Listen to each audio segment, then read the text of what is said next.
Hoi, Gijs! Dankjewel! Hoi, Rich and Starr. Hello. Thank you. We're so excited that you're here. That was amazing. And thank you for joining us here in Florida, all the way from the Netherlands. Yes, thank you so much for having me. I'm from the Netherlands, indeed. Awesome. And thank you so much, Gijs, for that beautiful introduction. And thank you. I'm unbelievable that you played for us. And welcome, everybody, to the Rich and Starr Show. Hello, everybody. Hoi. Hoi! We're so honored that you're joining us, and we'd love to introduce you to everybody watching. Hoi! Welcome, allemaal. Welcome, everybody. We'd like to welcome our two special guests joining us from the Netherlands. It's Princess Stroopie and Gijs Van Winkelhof. He is a piano player from Disneyland, Paris, who's performed at Carnegie Hall. He is a composer, a singer. He hosts his own weekly live piano request YouTube show on Sundays. We've seen our other special guests on Instagram at Stroopwafels the cat and performing each week on our dad Gijs's live piano request show. We invite you to give a warm and royal welcome to our special guest, Princess Stroopie, who will be joining us in just a little bit. Princess Stroopie is coming to the show, and we invite you to give a warm and magical welcome to the talented Gijs Van Winkelhof. Thank you. Dankjewel. So we're so excited that you and Princess Stroopie are joining us. And look at her. Oh. There she is. How old is Princess Stroopie now? She is almost 9 months. 9 or 8, 9 months, yes. So right now she's sleeping. She's been playing the whole time, so I think she's exhausted, but I'm sure she'll come back soon. Or maybe when I call her name, normally she meows back. Would you like me to test it? Sure, please. Stroopie. Stroopie. Stroopie. Stroopie. There she is. Yeah. Stroopie. Hi, Princess Stroopie. Did you hear that? So yes, there she is. But she's sleeping again. Oh, we're so honored that you both are joining us, and thank you for that beautiful introduction, Gijs, that you played for us on the piano. Thank you. You're welcome.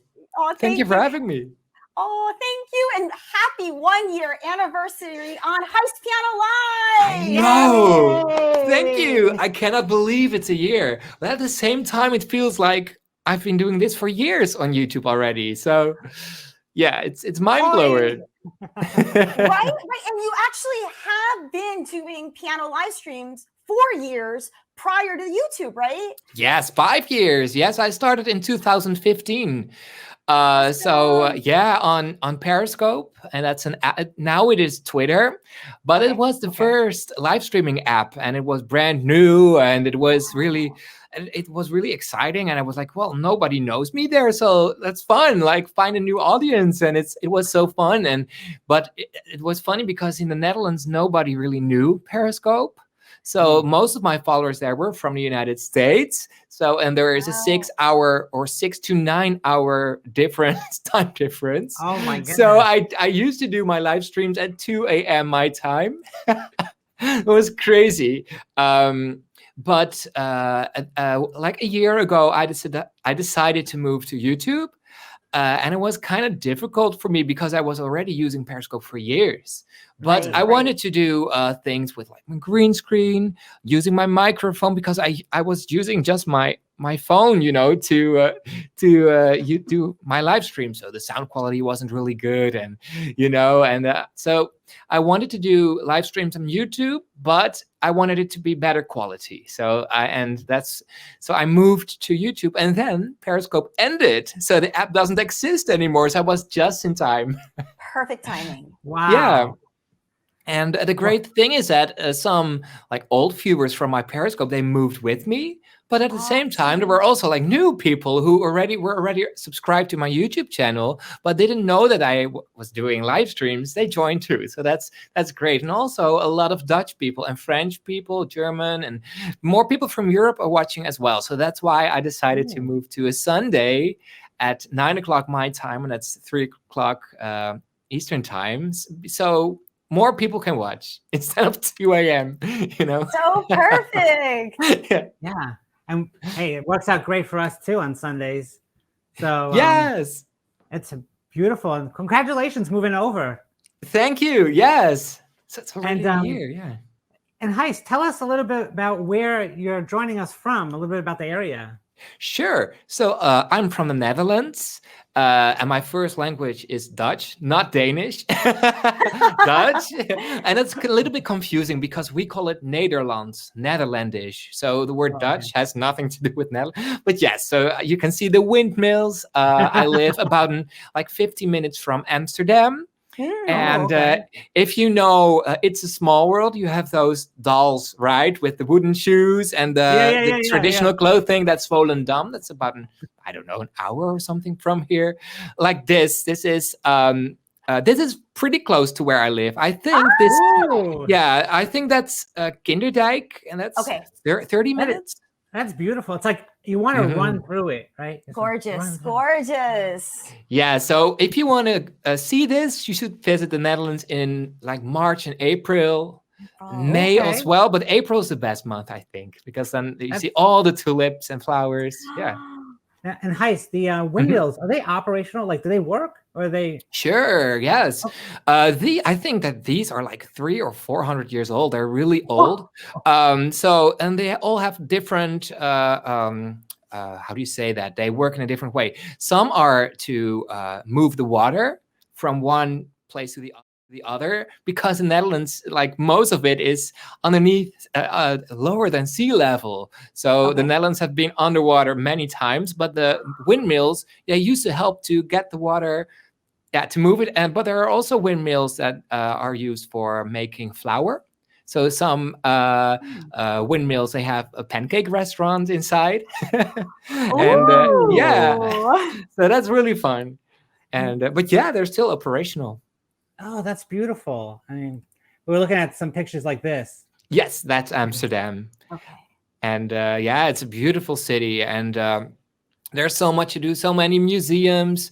Of course, if you know Rembrandt van Rijn, the painter, the Rijksmuseum is beautiful. Vincent van Gogh, or Vincent van Gogh, as you say. There's the Vincent van Gogh Museum. He was from the Netherlands as well. Yes, you have all the artists. Yeah. Yes, Vermeer and so many.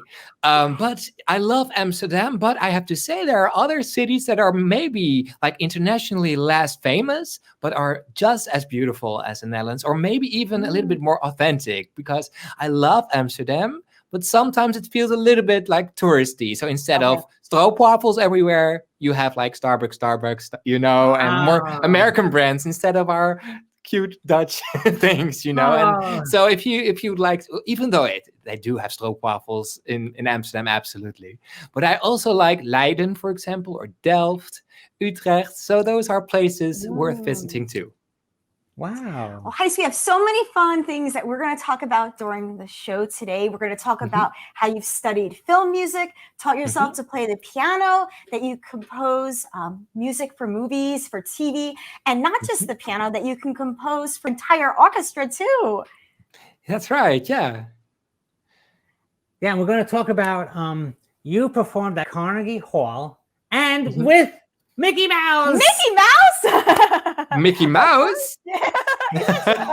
No. But first, we'd love to demonstrate your beautiful ability to play by ear. And you amaze us in the Gijs Piano Live show when someone requests a song in the chat, and it may be a song you're not as familiar with, or completely unfamiliar with, and you have the ability to listen to the song once live, and then you're instantly able to play it. You've also described it as having a musical photographic memory as well.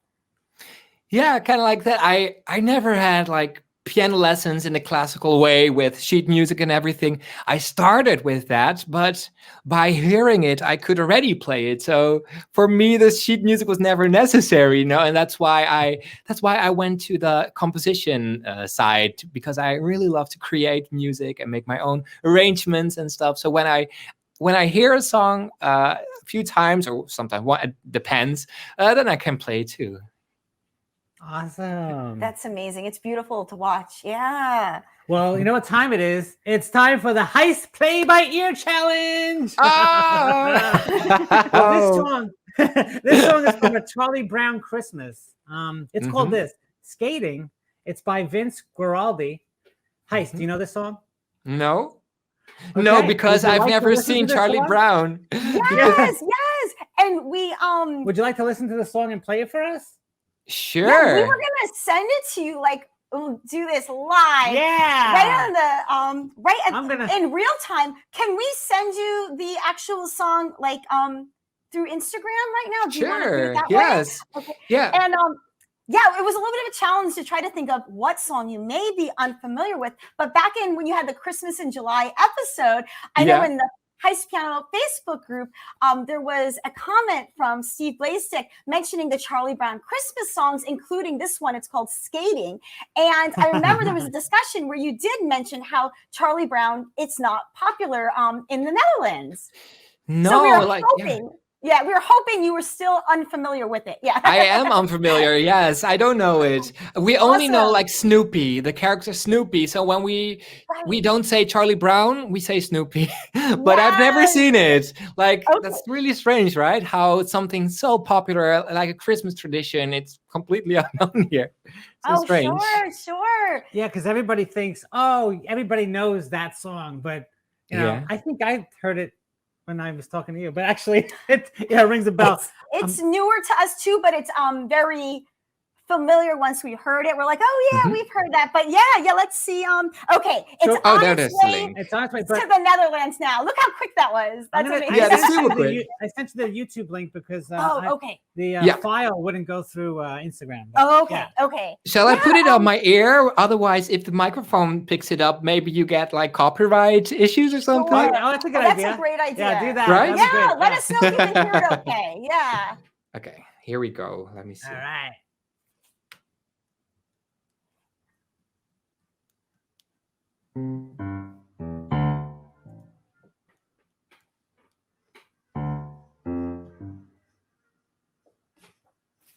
That's so weird, this song. Wait a second, I have to throw it back.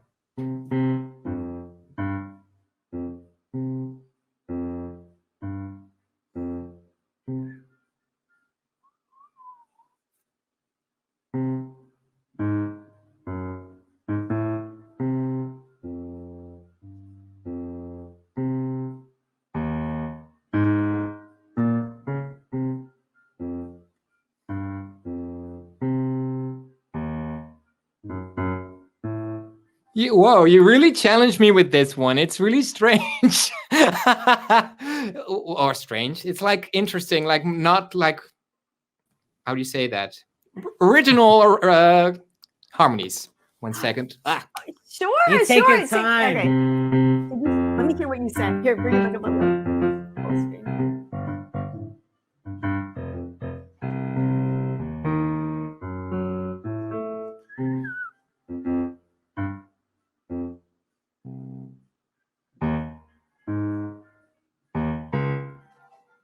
What is this?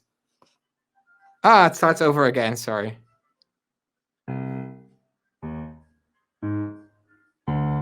Okay. So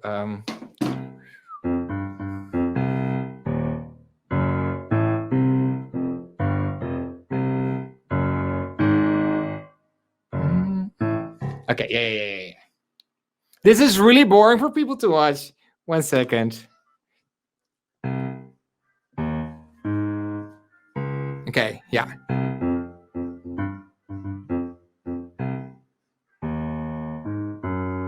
Okay. This so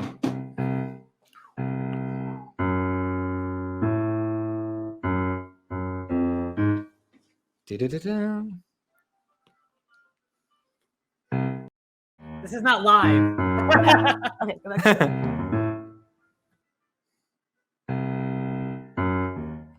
I have to skip it back and forth. Okay. Okay, wait.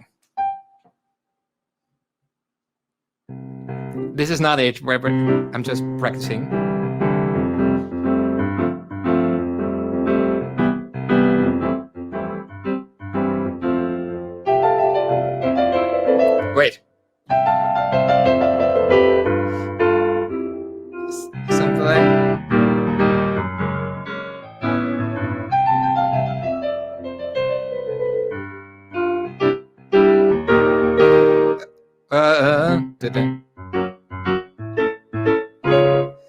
Wait, the sound is... Okay, now I have to do my right hand.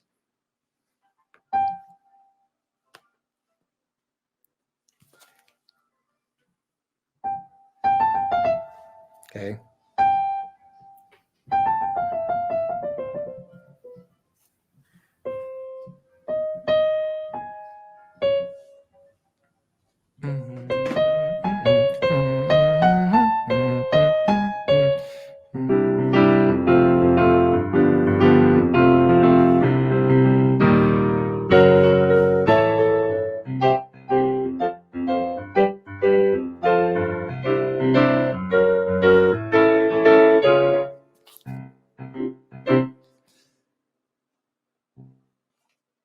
Oh yeah.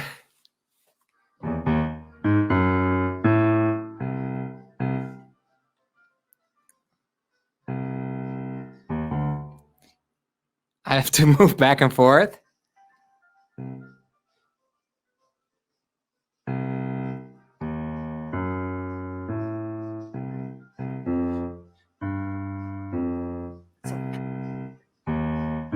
Okay.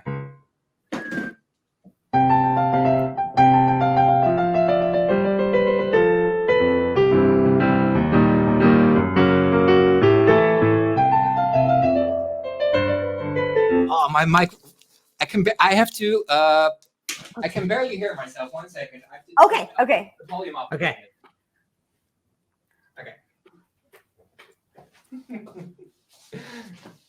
This is such a bad promo of what I do. No. Oh no, you know what? It's incredible. It sounds like it's perfection. I'm like, what?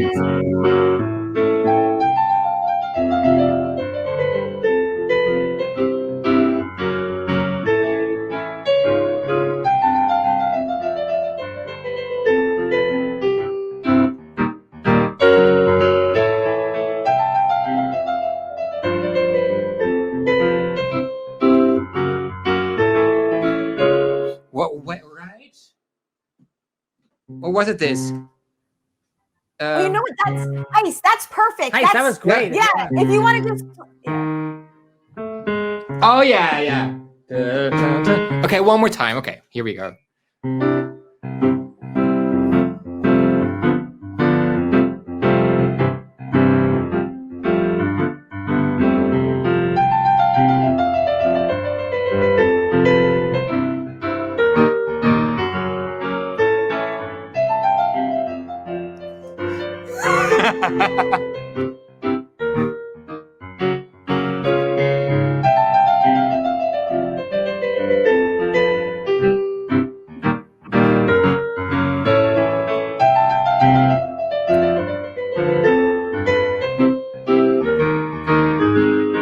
Okay. Now I have it. Okay, Amazing. one more. One more time.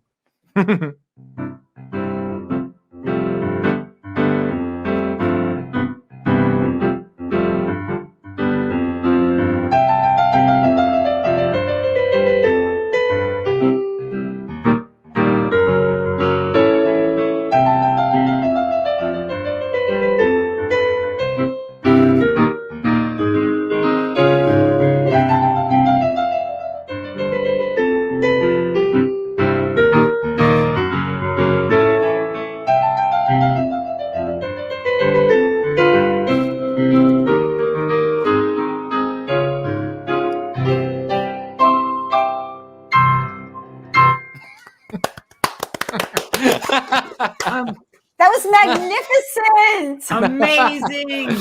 Oh, that was quite a challenge because the harmonies are quite unusual, but it's really fun. But I have never heard this song until now. Wow. Incredible. We've heard you describe when you listen to the song to play, you don't see notes, that it's a feeling. No, it's a feeling. Yeah. Emotion, Normally I would first listen to the chords, like which one, like this one has like which notes are those, and then I'm like, oh, and what is the melody? So first I always listen to the harmonies first. Oh. Wow. Truly, truly magnificent. That was beautiful. Thank you Thank so you. much. Thank you. You're welcome. You're welcome.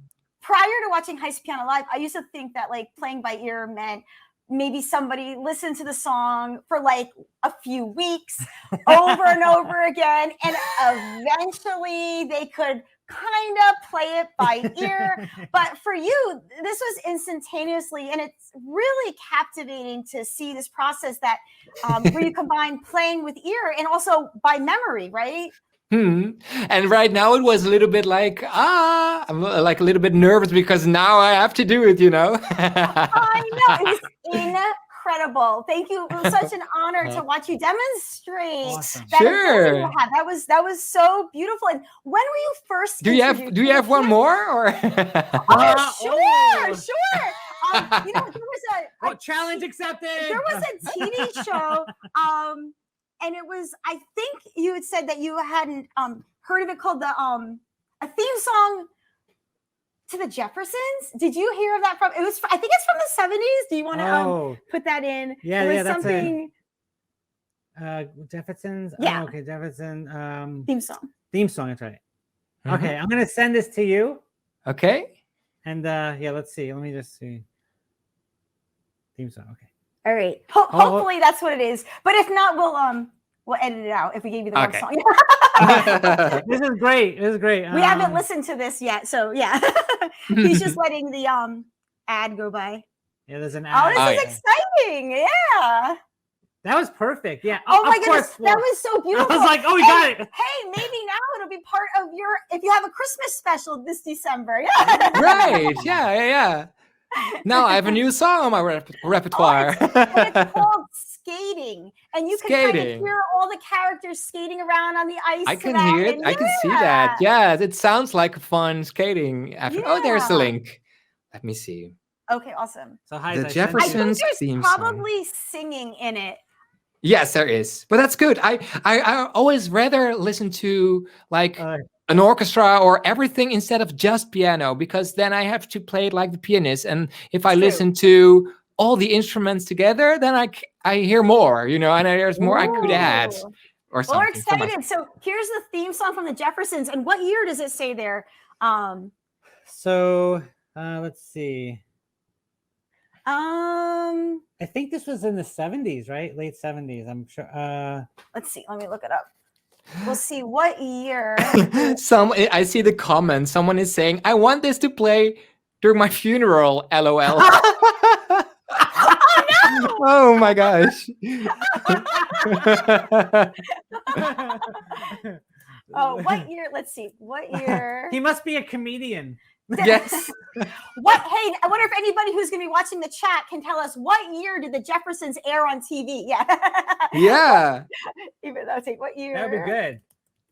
Okay, shall I listen to it? Please. Yeah, Thank you you listen. so Okay. much. Thank you. Okay, here we go. Okay. Cool. Oh, there we go. Oh, wait, I have to do it like 1975. this. Okay, here we go.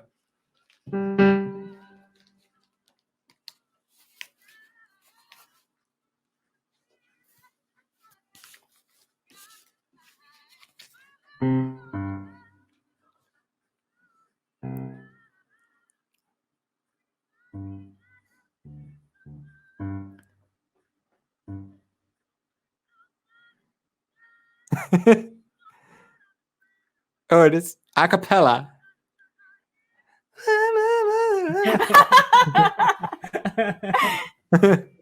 Wait, I'll do the beginning. Okay.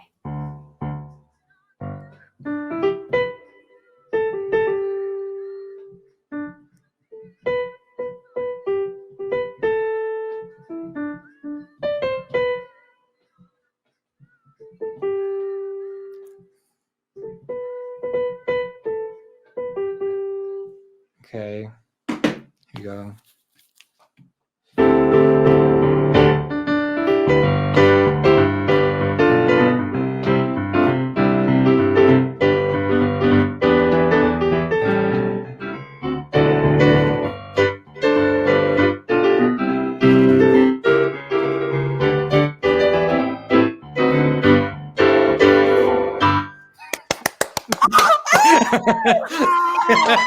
something like that. Awesome. That was it. Okay. I mean, Does that song sound familiar or never heard it before? No, it doesn't sound familiar. that was perfection. Incredible and extraordinary. Thank you. Thank you. Everybody, wasn't that amazing? Oh, thank you. Thank you so much. And we just looked up, meanwhile, they aired from 1975 to 1985. That's cool. That's cool. And and that, oh my goodness, you played that perfectly, Gijs. And when were you first introduced to the piano?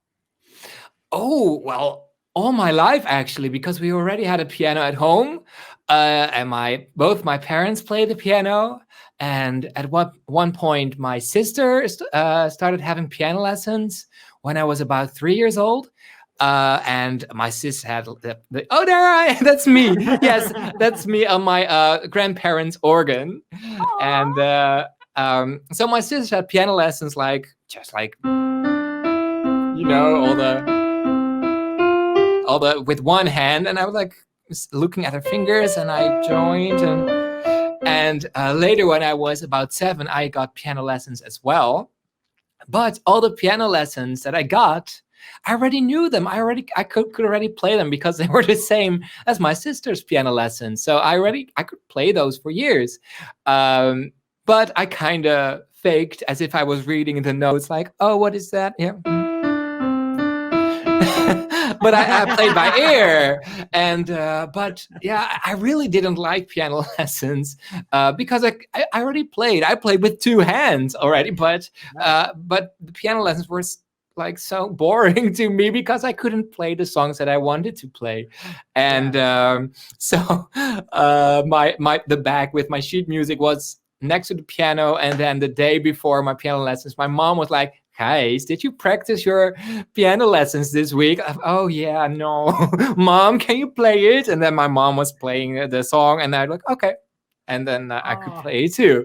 That's so cool, yeah. But then I got a new book with music, and I didn't know the songs. So I asked my teacher, like, oh, but can you play it first so I can hear what it sounds like? So she played it, and like, okay. So and then I played it too, but I changed it a little bit because and then she's like, yeah, it is a song, but you changed it a little bit, and you must play the way it's written. Like, no, I don't want that. So I quit piano lessons, and I taught myself to play the piano by ear and by listening to music and all the details and all the instruments. And what's so cute is I noticed in this photo, Gijs, you have 2 hands playing on the piano. Yes.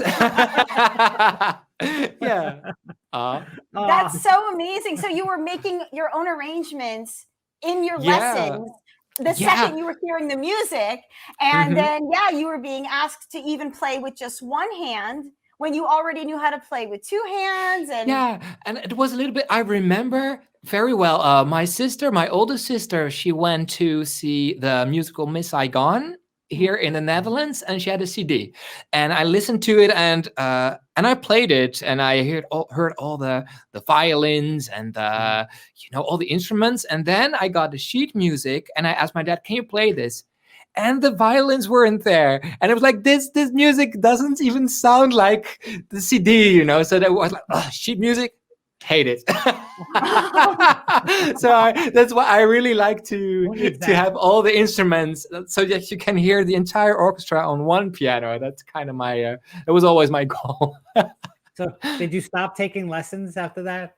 Yeah. Because if I would continue, then it would almost like demotivate me, because I wanted to make music instead of with one hand.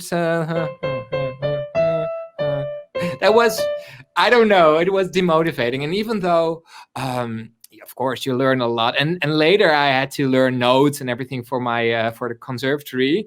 But still, to this day, I never use sheet music. It takes longer to study that and all the the sharps and everything than to just listen to it and play it. It's more fun to me. So you pretty much made your own piano arrangement. Yeah. And you were true to yourself from the start. And like you said, you were, you knew what you were already able to do. And And it sounds like your parents were supportive too. Yeah, well, that. my dad was always like, no, Gijs, you should learn to play the piano properly, like the classical way with notes. But he doesn't play by ear, so for him it was like a really weird method to play Right. by ear. So he couldn't understand that it was easier for me to play by ear than to read music. And later, when I went to a show here in the Netherlands, Wiske, maybe Dutch people know it, and I came home and I played every song, and he didn't believe me. And then I got the CD for Sinterklaas, which is our Santa Claus in early December. And then I played it, and then my parents were like, what? These are the songs that Gijs has been playing for months now. So then they were like, oh, wait, so this is strange, but this is the way Gijs plays the piano, his method. So then they were more like, okay, like, yeah, you should, I don't know, like continue what you're doing. Incredible. That's Wow. incredible. Wow. And we're gonna talk more about your composing, and that's so cool. Like you said, you wanted to be able to include the whole orchestra. Why just compose for the piano, right? Yeah. So how and when did the love of the Disney parks and Disney movies begin? Oh, well, I grew up watching Disney movies, Sleeping Beauty, and Little Mermaid, Aladdin. Those were like the first movies I ever saw. And I love the music and all the Alan Menken songs. They're so beautifully written. And then also the details in the music that you hear like during A Whole New World, you hear the violins going up and down. It's like as if you're flying. And that was like, wow, that you can make that like atmosphere, but just with music. That was fascinating to me. And then I went to Disneyland Paris for the first time when I was 7 years old, I believe. And that was an amazing experience. So that's when the love for Disney parks started. Yeah. Awesome. Wow, that's incredible. And you mentioned one of the early movies was The Little Mermaid. And did you have an experience with actually meeting the Dutch Little Mermaid? True, yes. I performed with the Dutch voice of Ariel and Jasmine as well. Her name is Laura Vlasblom. And I remember I was 20. Yeah, 20. And it was a big concert. It was like my first concert, gig. I did performances before that, but this was like a bigger kind of performance with all the famous Dutch singers and stuff that you don't know, but that's no problem. But Laura Vlasblom, she called me. She said, hello, my name is Laura Vlasblom. That's Ariel, This the voice of my childhood, because I grew up with the Dutch versions of all the dubbings, So that was really cool. So, and from them I've performed with her several times. And and also with Joke de Kruijf. She's the voice of Cinderella and Belle and Sleeping Beauty. She did a lot of voices. And she's also the Dutch Christine Daye, Phantom of the Opera. And it's really fun, yeah. So, and I almost perform with every Dutch Disney princess now. Also Pocahontas, Pia Douwes, Willemijn Verkijk, who is Elsa. The only, let me see, but the voice of Snow White, she moved to Canada years ago, so it's like the only princess I didn't perform with yet. But it's like a full circle for me, because I grew up with their voices and the music that made me play the piano, and it's really fun to perform with them. It's beautiful. That's incredible. And what was the first Disney movie that you saw in the theater? Ooh, in the theater, I think it was Little Mermaid, or yes, I think Little Mermaid. There was also a Snow White, like it came back to the movie theaters at one point. So I'm not sure which one was first, but because I was super, super small. But yeah, movies I saw was Cinderella. I could also do the song in Dutch. Een droom laat je hart nooit iets wensen als je heel diep slaapt.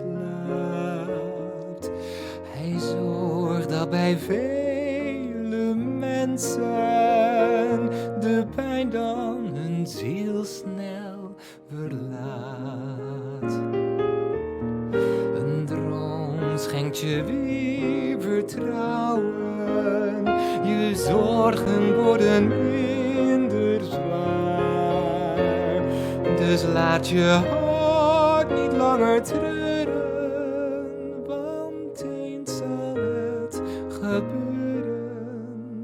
De wens uit je droom wordt echt waar. The dream that you wish will come true.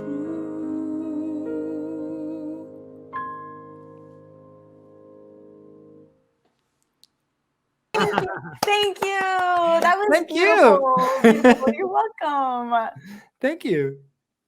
Yeah, and tell us about that first time you went to Disneyland Paris, right? What was that like? Yes. Oh, it was amazing. I remember every detail, really. The road trip to it. It's like a 4.5 hour drive from here. And we stayed at Santa Fe Hotel. And I remember that we had a view, and I could just see the highest tower of the castle from the hotel room. And I was like, Mom, Dad, look. and I remember the first day we went to Festival Disney. It's now Disney Village. And the day after we went to the park first. And my first roller coaster was Big Thunder Mountain. Oh. And it was really wonderful. And such a great time. And my dad recorded everything, like every ride, every parade, every show. It's like a 2-hour movie.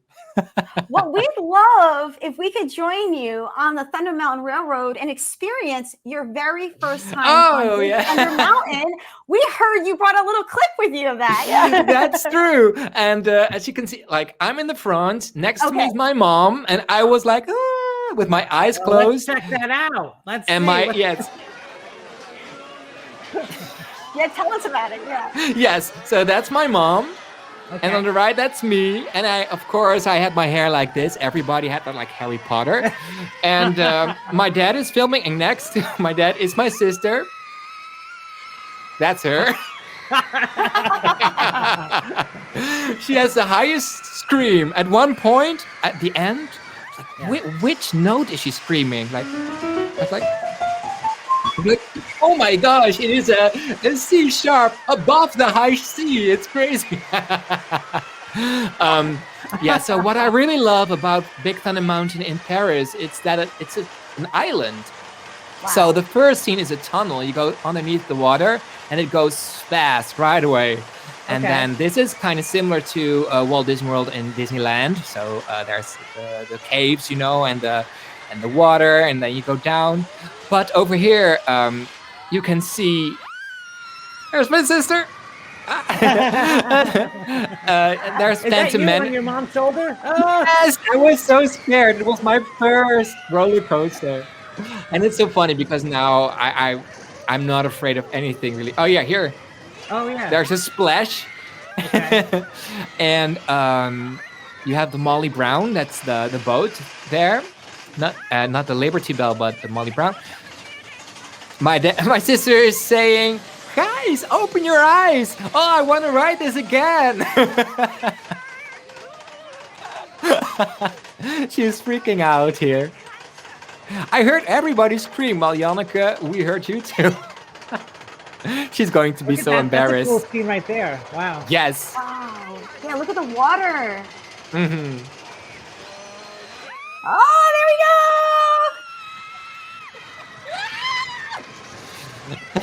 go. Oh my gosh. It's so fun. I love Big Thunder Mountain. Yeah, that's a fun ride. Yeah, but the scariest part of this ride at Paris is the last part, the tunnel. When you go back to the train station, so you go through the tunnel again, and it's like Space Mountain because it's so dark you cannot see where you're going, and it's so fast and so wild. That's really fun. That's going here. And here you can hear my sister's super high C sharp. That note. Very so.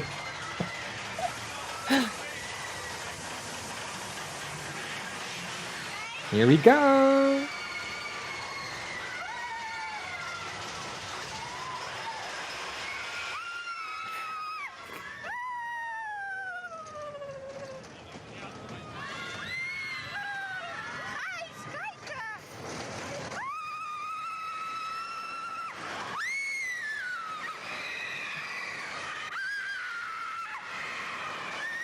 The horror.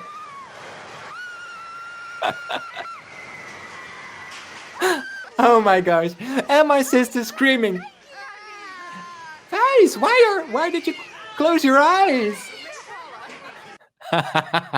Yeah, so that was the video.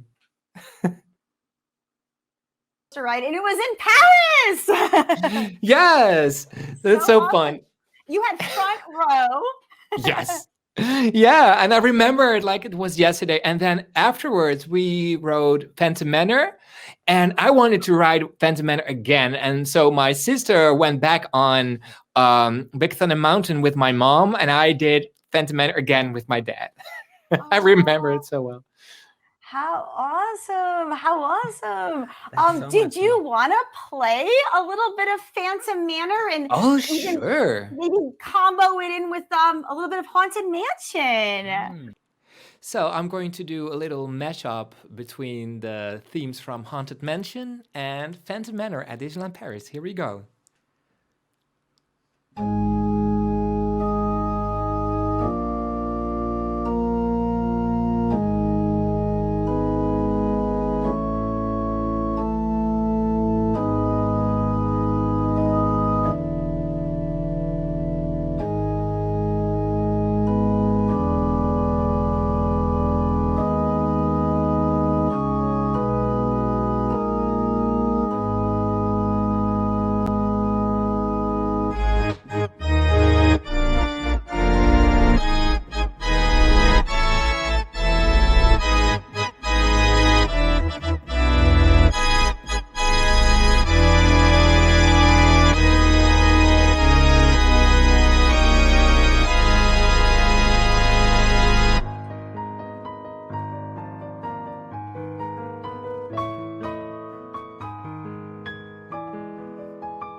Yeah! We were dancing along. We love that. That's beautiful. Thank you. You're welcome. And how did this first visit to a Disney theme park start to influence what you were playing on the piano? Ooh, like I just loved all the songs, and they were so catchy. Like "Yo Yo Pirate's Life" for me. Like as soon as I came home, I wanted to play those songs, you know. And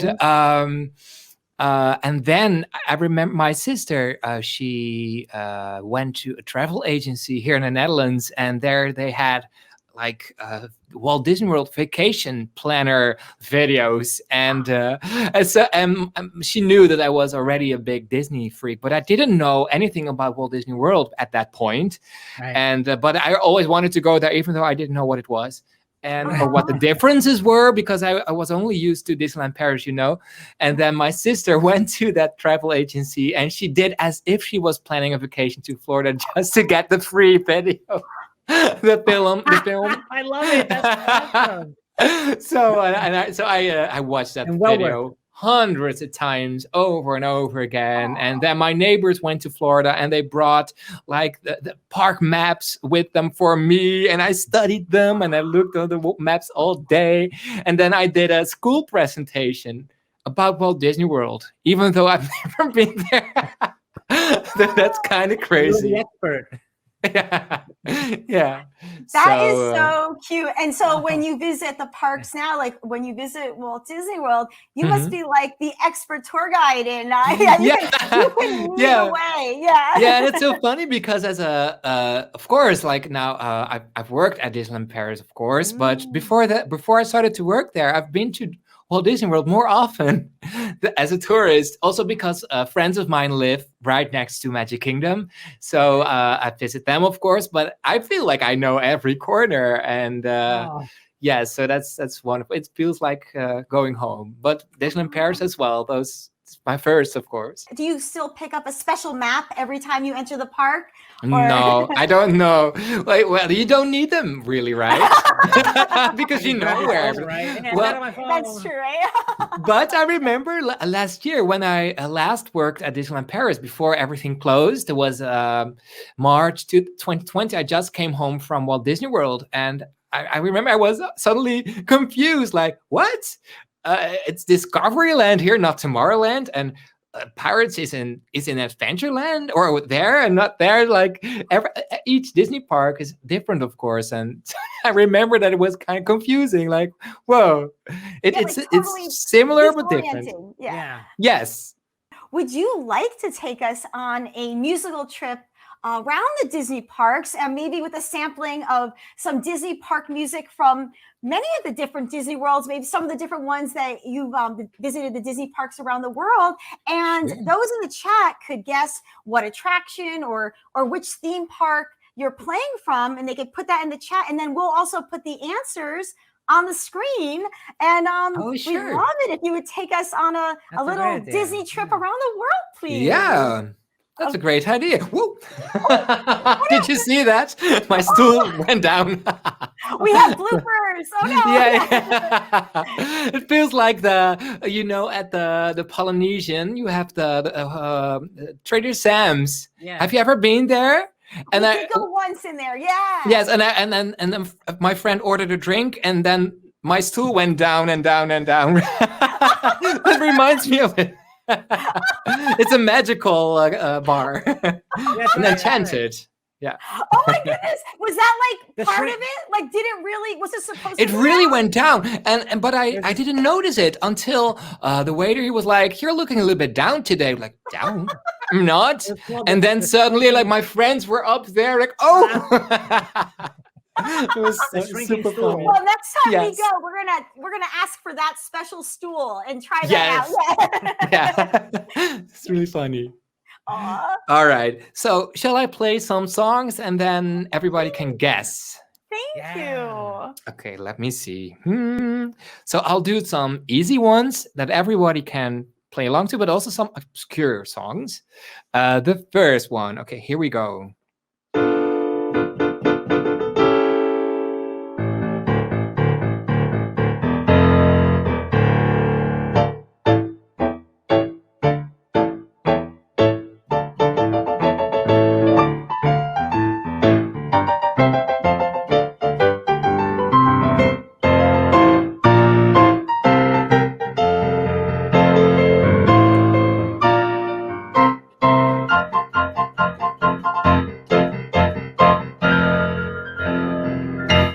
Well, that was an easy one, but the next one is a little bit more tough. Here we go.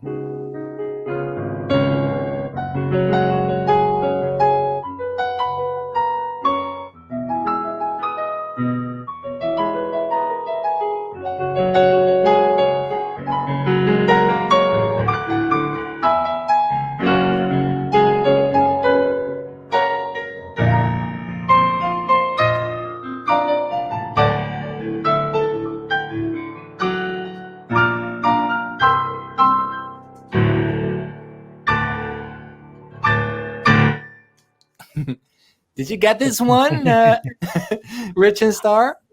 Was this one Soren? Yes, Oh, it was. cool. Yes, it was. Woo. Okay, let me see. This is an older one.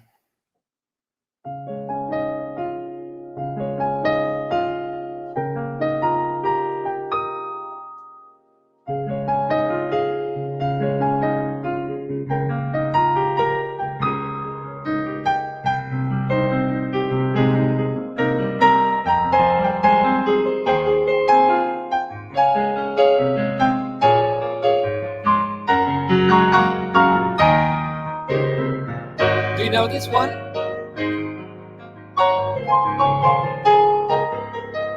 Yes. Is this What is it? Horizons? Yes. Yeah. Oh, did you hear Stroopie? Stroopie was meowing. Stroopie. Oh, Stroopie. She's meowing to me. Aw, Okay, likes Horizons. this one.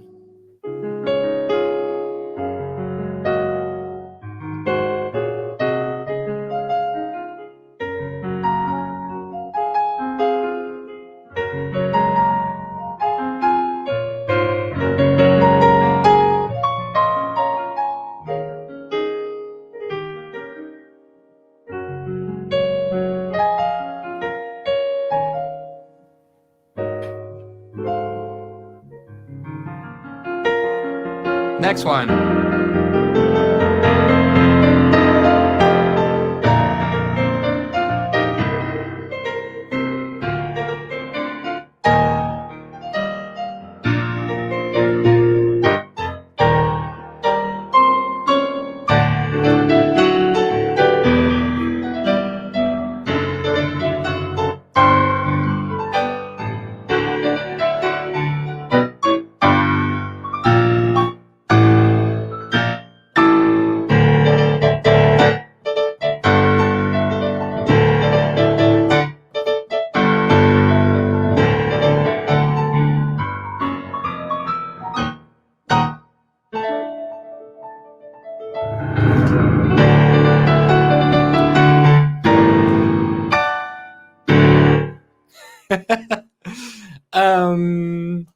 All right. This is a song from Disneyland Paris. It's been at Magic Kingdom too, by the way. No. I wanted to play Soren. Here we go.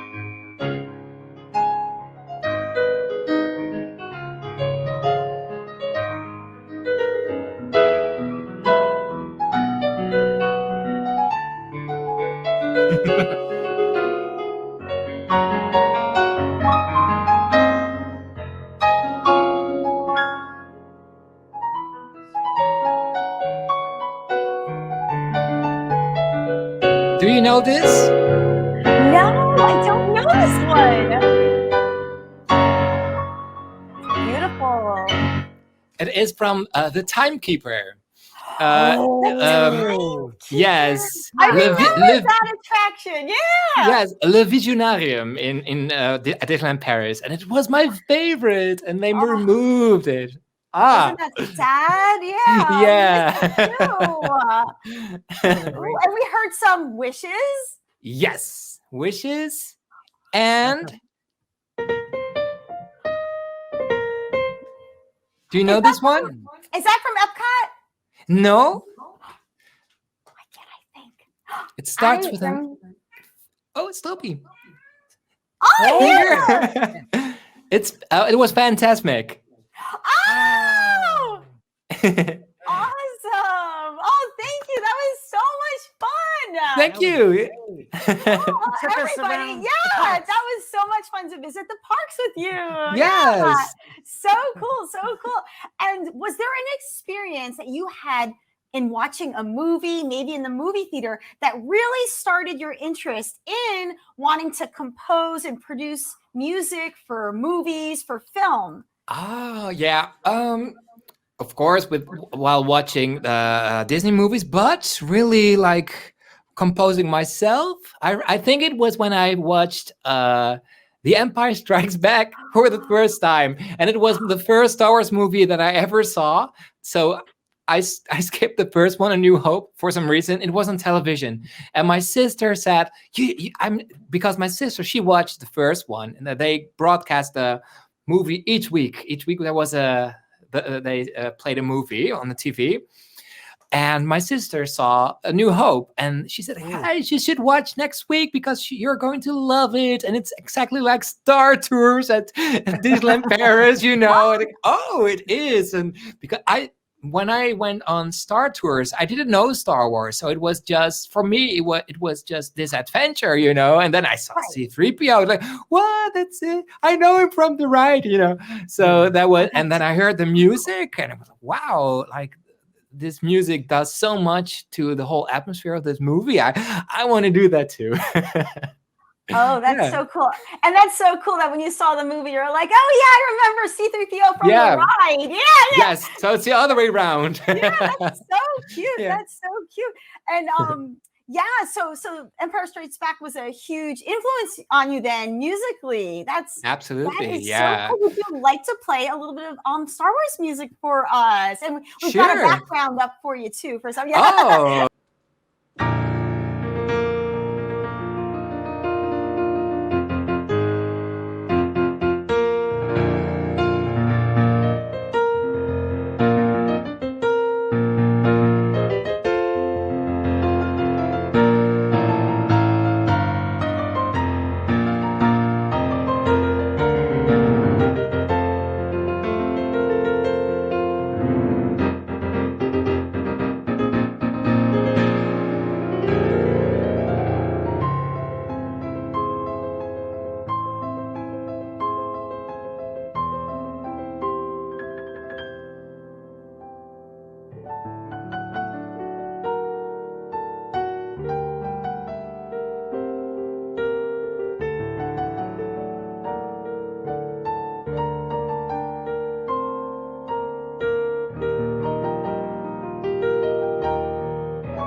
little medley.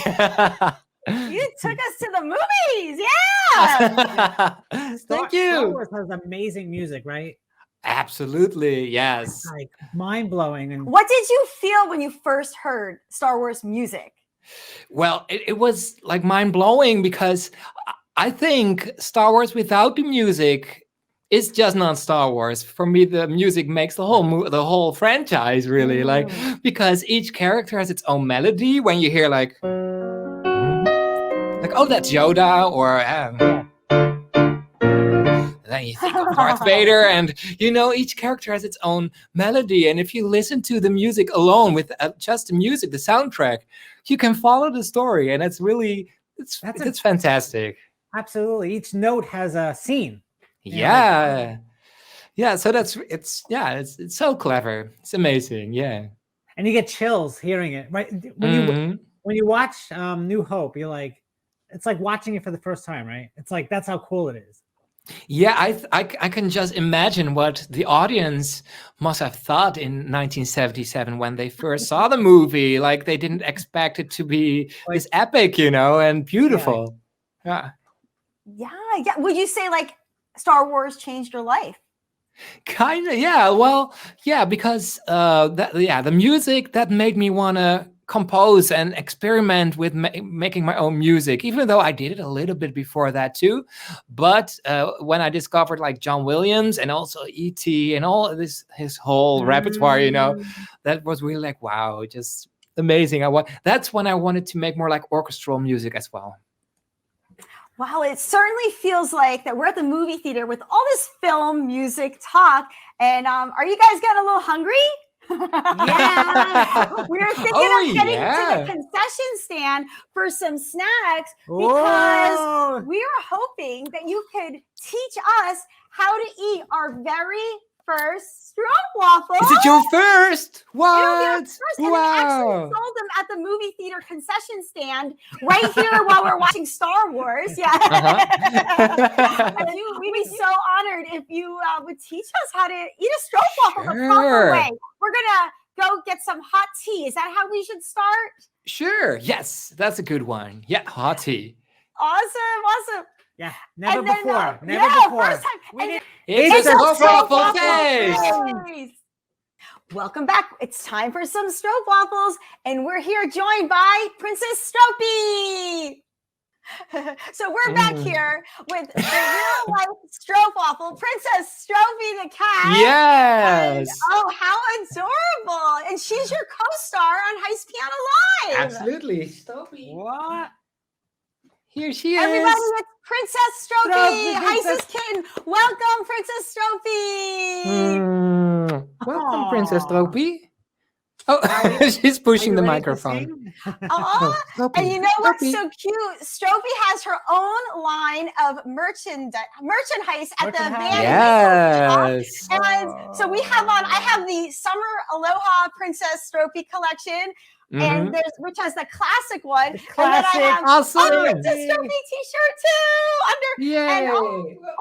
Princess Stroopie even takes over sometimes and promotes her own social media, and she ran her own line of clothing. Where can we follow her on social media, Gijs? She has her own Instagram account, and it's Stroopwafel the cat. That's it. Yes. There she is. Yeah. So at Stroopwafel the cat. And hey, why don't we look at some highlights of some classic bloopers of Princess Stroopie and her appearances on Gijs Piano Live? I'm excited. You want to tell us a little bit about these bloopers? And we call this video, She's So Sweet and Sometimes Stout. Roll Mom that. is ready to be introduced, you guys, for This Is My Valentine. Here we go. Are you guys ready? This is. Hello. That's the first time I introduced him. Hello.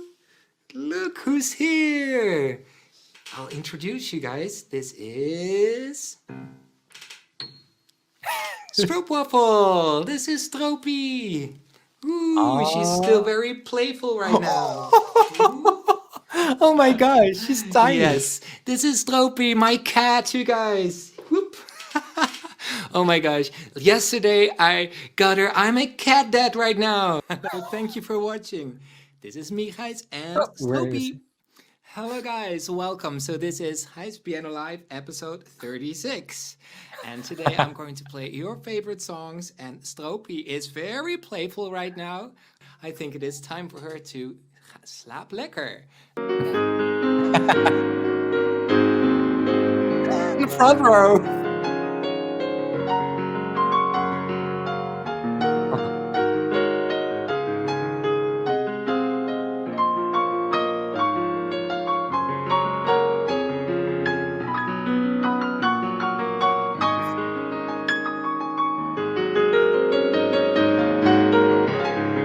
Everybody, welcome to Gijs Piano Live episode 49. And as you can see on the front row, there is a little Stroopie. Stroopie's chin is on my piano, on the piano keys. Okay, oh, look. Oh, she's so cute, look. Oh, slaap lekker, sleep well.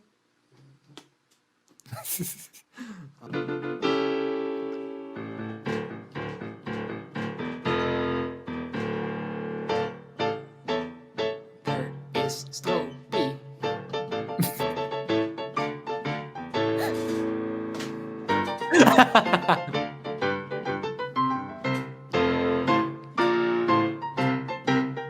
And it's so fun to share this Gijs Day with you all. Stroopie, what are you doing, girl? Ah, your nails are sharp. Come here. She doesn't do that anymore. Stroopie. With her nails. Wie is de liefste poes van het hele land? Ja, dat is... She likes to do it together Wednesday, my wedding day. Oh my gosh, Rihanna, that would be wonderful. That would be great. Because Wednesday, I'm going to perform at Stefan and Rihanna's wedding. And I'm so excited. Stop. Don't walk on my laptop. Stouty girl. Oh. Go play the piano for us. And I'm also going to perform during the ceremony with my friend Priscilla.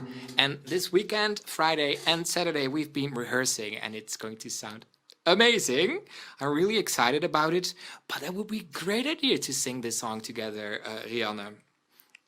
I love this song so much. So that's going to be a big surprise.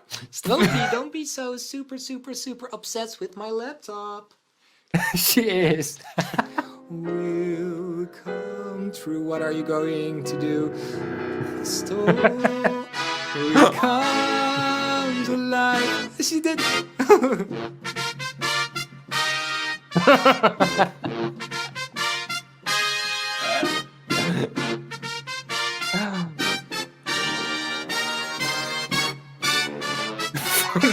So stout.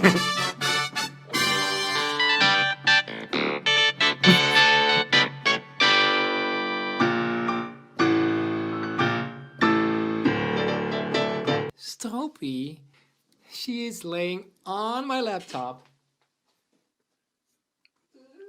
I know it's... I should have brought my oh, now she's laying on my lap. Maybe that's more comfortable. Hopefully she will stay here. En that's me on the organ. Ja, ik speel heel veel Star Wars. Ik wou eens een keer een John Williams heeft natuurlijk zoveel meer geschreven. Oh no, I'm crying again. I'm in a dark tunnel. Was hearing Gijs play the piano, and at the end of that long tunnel, there is Gijs with Stroopie, who makes my day a lot better. Doe je dat, Stroopie? Doe dat mooie liedje van de Carpenters maar. Ik weet de titel even niet. Wait a second. Stroopie.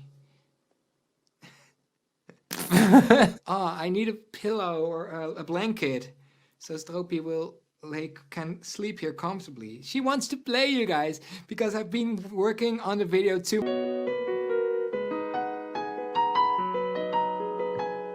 Stroopie.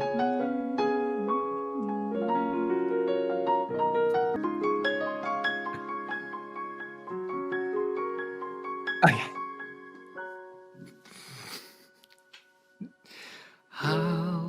could I have known back then when I was still a younger man, without sorrow, without strife, that there was so much more to life. 'Cause now, knowing the lights and shadows, life can be a crazy race. Sometimes I'd like to go back and drift off to that place. Oh my gosh, Stroopie, what did you do? By the sea. That's where I would rather. Thank you, thank you, thank you. There's a house, a home that's for you and me. In that place I love to be.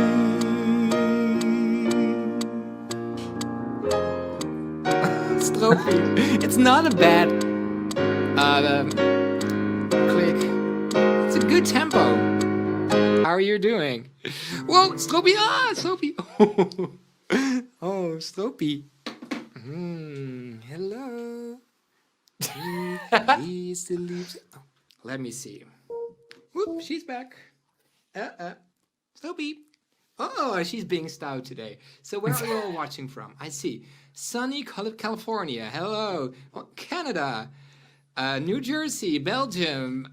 Germany, of course. Florida. Hello. Hi, Richard. And Starr. Hello. Hi, T. Kiss. Oh, she's purring. Kiss, kiss. Yes, that was a big kiss. And you can find a new... Oh, she's sleeping. Oh, she's so cute. Look. Oh, I wish you could see it. She's resting her head on my hand. That's so cute. She's sleeping. You're so cute. You're so cute. She's very leaf. Now she's not stout, she's leaf. And that's sweet. So thank you all so much for watching. And I hope you enjoyed this show. I'll be back next week. Oh, she's... Oh, Stroopie, are you going to play piano? And, ooh, that sounds spooky. Are you having a good time on the laptop? She loves this laptop. So here is my sweet kitty. My sweet little girl. Bye. Yes. Whoa. Oh, your sweet little Stroopie. Yeah, that's amazing. You did some research for that. Oh my gosh. So many bloopers. And she was leaf. So leaf means sweet. Leaf means sweet. Yes. Aww. Yeah. That is my favorite part in there was when she brought up her own merch or her own Instagram account. I know, and I had no idea because with the thank you, I don't hear it here. So it's I control my live stream with my piano. So all the keys are buttons. Like this one is for the main screen, and this one is for like the social media, this one is for stop. But she walked on the keys herself, and suddenly that she promoted her own Instagram account. It was so funny. Love that. And we were there in the chat when she did that live, and everybody was enjoying that. That was the cutest thing. And like you said, because you weren't able to hear the thank you, and she brought that up. She brought up her Instagram. She changed the tempo, and that was she put the metronome on. Yeah. and it was a good tempo. So like, Stroopie, you got rhythm. So cool. Yeah. And you have a special a Dutch song that's a Dutch children's song that you sing to her. Yes, that's right. Would you like to sing it? Yeah. It goes like this. Wie is de liefste poes van het hele land? Ja, dat is Stroopie. Ze is lief, ze is koud, met een hartje van goud. Ja, dat is Stroopie. And when last month I went to Disneyland Paris with my friends Ingeborg and René, and we sang this song on town square, and it was so funny. Oh, How sweet. How sweet. Yeah. But we really enjoyed those clips, and we enjoy, along with all of our co-viewers in the chat, watching Princess Stroopie's performances each week on Gijs Piano Live. Yes. Yeah. Oh, but thank you guys so much for making that montage. It's so funny. And so many Right. memories. We're like, oh, that's right. And yeah, so many memories. I think we were saying the same I thing. know, we were just like, nonstop. Yeah. Yes. And she was so tiny. I know, right? It was I know, when you introduced her, that was adorable. Aww. She was yeah, like she was this. like in your hand. She was like this, like. And it was so funny because I just moved to this new place, and I slept here by myself just one day, and then the day after, Stroopie already arrived, and then she took over my house. So there was beautiful. Valentine's Day. The day before Valentine's Day, she came in on Valentine's Day. I introduced her to everybody. Oh, Her debut. Yeah. Her debut, yes. Look who's here. Oh. Oh, she's Hi, licking my Stroopie. tongue. Hi, Stroopie. She's so playful right now. Oh. Oh no. Stop. Okay. Here, let's Oh okay, no. Okay. She's let's super look over. playful. Oh, No. She's So stout. cute. Include that. Ah! Currently, she has her Madam Stroopie. Oh, you're I have the so Stroopie mug. So we Yes. just went and grabbed our mugs, and they are all ready for. If you could teach us. You've got the new Madam Stroopie. Yes. The new one, the Madam Stroopie. Perfect Awesome. for the Halloween season. Yeah. Perfect. And what I like is that they're big, but not too big, so that you can still put a stroopwafel on top. Otherwise, they will sink. Perfect. In fact, we have a picture. Let's see, of her collection. Do you have that one right there? Yeah. Let's show her Wow. collection of the Welcome Foolish Humans. We'll bring Wel- that up right welcome. now. Welcome, foolish humans. Yeah, there we go. At the Van Winkelhof Yes. redbubble.com. That's right. Yeah. And it's funny because you might recognize the wallpaper from the Haunted Mansion and Phantom Manor, but they're all like little Stroopies, cats with fish bones and what else? Like a little cat footprints and stuff. Yes, and that's the real stroopwafels that you see there, the cookies. So lekker. Yes. Oh yes, you've got the real stroopwafels in the background. Yeah. Yeah. Oh yeah, that is so clever. We love the graphics The for graphic this is awesome. line, and yeah, we see the stroopwafel prints on the background, and it totally looks like Haunted Mansion wallpaper. Yeah. So great. And I love the backpack and the thermos too, like for the coffee traveling cup. And we'll be making a trip to the Van Winkle shop to get some of that new collection. Awesome. Yeah. And I already ordered that shirt, but it will arrive pretty soon, so I'm excited. So exciting! So that is a cool shirt. I may get that as well too. And it'll be fun to wear in the parks, especially during like October and this time of the year. In the backpack, anytime for wearing in the Disney parks. Yeah. Yeah, because everybody will recognize the Madame Leota, but then Stroopie, of course. So I like that. It's not just because it's Stroopie, but people will recognize it. It's fun. Yeah, and Totally, I love how it says spook waffle. So cute. Spook. Yeah. Spook waffle. Yeah. Awesome. But and then you have a picture of the have the classic line. Let's do the classic line we have too. is the classic stroopwafel. Yes. lekker. Lekker. Do you know this gesture? In the Netherlands, when something tastes good, we do this. Lekker. So you wave next to your cheek because How's it go? like this. Because you cannot talk with your mouth full. That's stout. Naughty in Dutch. But you could do this, a thumbs up, but this means good. This means lekker, like delicious. That's what we do. Lekker.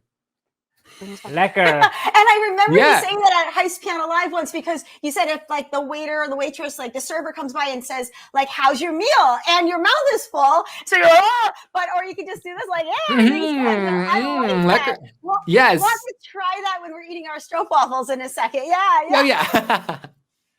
And then you're wearing from the classic Gijs Piano Live Yes. collection. We've Yes. got a picture they're coming ready. up of Cat that hairs. whole collection too. Oh, with the cat hairs. Yeah. Yes. There it is. Yeah, so that's the classic collection, and there are just the logo of the live stream, but also one has like hoi and doei, or dankjewel, or thank you. And the Stroopie ones, of course. And you can pick your own color for the shirts as well, and super fun. And it's so amazing to see that people are actually wearing them, and you guys. And I know that in, for example, Chicago, there's someone who has a Stroopie phone case, and that's just so cool. That is so cool. And we love your collection. And we're going to put up the information for it. The vanwinkelshop.redbubble.com. Yes, Yeah. Thank you. And I can then, put a banner real quick. Talk about. We can start somewhere like redbubble.com. Oh no. Yeah. and Should I do that? it's is that you have that there? Yay, can do let's do that. that. The travel Oh, mug? yes. So cool. And I think I'm gonna get one in Madame Stroopie collection like that. Yeah. Yeah. So it's a Van Winkle shop, right? Yes. Redbubble.com. Yes. I'm gonna do a ticker at the bottom here for you. Red. Oh, yeah. Yeah. .com.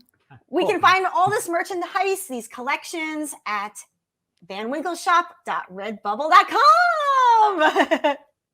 Yes. Awesome. And look at these incredible stroopwafels that are up in the background. And can you tell us about like what is inside of a Yes. stroopwafel?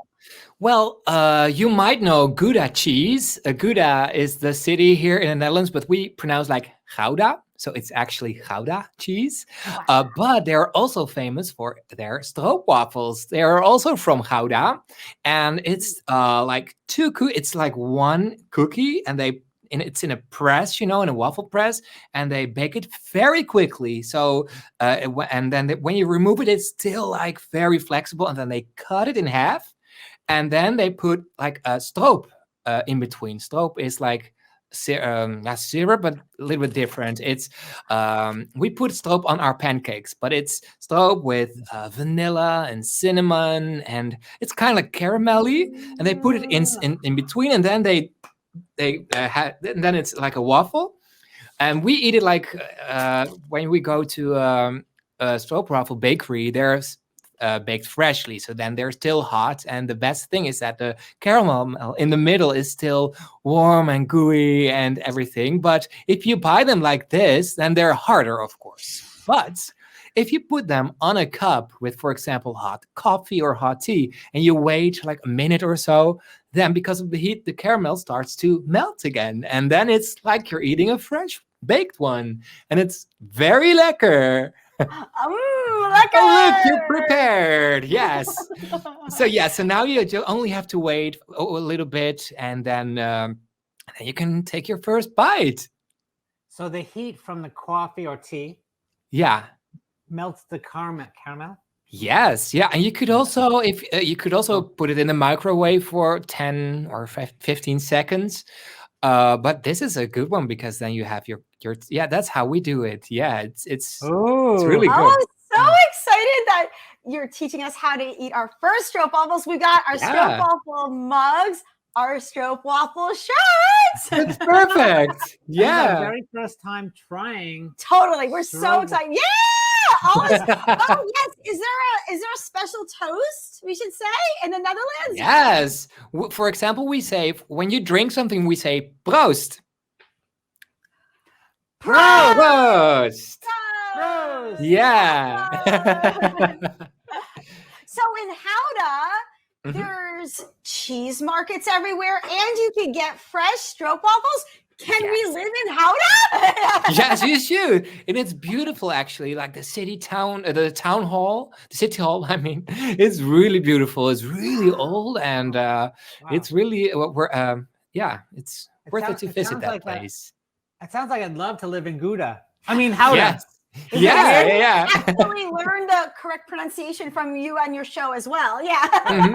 But I live in Hellevoetsluis, and we do have a stroopwafel bakery as well. So Oh, awesome. they're the That's best, and they're awesome. big. The stroopwafels are like this size, and Oh, that must be incredible. So yeah. what do you think? Do you think we've given it enough time to give it our first Sure. bite? Let's try it. Yeah. So I And can if you tell you it's, can put it back if you want it That's hotter, but I true. think you can. Oh, oh yeah. One side is really nice and moist and Okay, warm good. from it. Oh okay. yeah. Okay. Oh, yes, it's totally like flexible now. Oh, good. Yeah. Yeah. Okay. Ooh. Let's go for I'm it. so excited. Okay. Enjoy. Keep it a beep.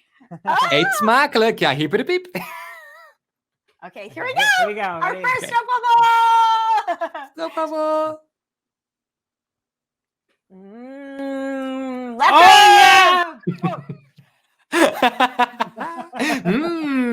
Lekker. Mm. Oh wow. That's what the I mean- mug says too, right? Here. Lekker. it Yes, says. it's on our mugs. Yeah. Lekker. I mean, these are delicious because we got these, local. Look, yeah, that. Oh, Wow. so good. Mm-hmm. Oh, I wish I had stroopwafels. I completely forgot to buy some because normally I always have most people in that. I think most people in the Netherlands, they always have like some stroopwafels at home. It's like, yeah, it's very popular. And there are many different kinds too. I like the classic one best because you also have them like covered with chocolate and things like that. But then you don't really taste the stroopwafel anymore because then all you taste is chocolate. But you have versions with more speculaas. That's kind of like gingerbread, kind of like, and you have yum. salted caramel, and you have so many now, and honey, and you have many different kinds now. But the classic Wow. is my favorite. Ooh, this is delicious. Yes, the tea got it perfectly soft. Yeah. And oh my goodness, I'm loving this. And we have a close-up picture of a stroopwafel. And the brand we're using is called Delmon's. And we heard that Delmon's follows Princess Stroopie on her Instagram. I think so. Yeah. Oh, that's so cool. funny. That's cool. Yes, Oh, we've Stroopie messaged back and forth with them, so they know of her. Yes. That's so funny. So that's a cute packaging. Yeah, and it's funny because here in the Netherlands, it's not a super famous brand over here. Okay.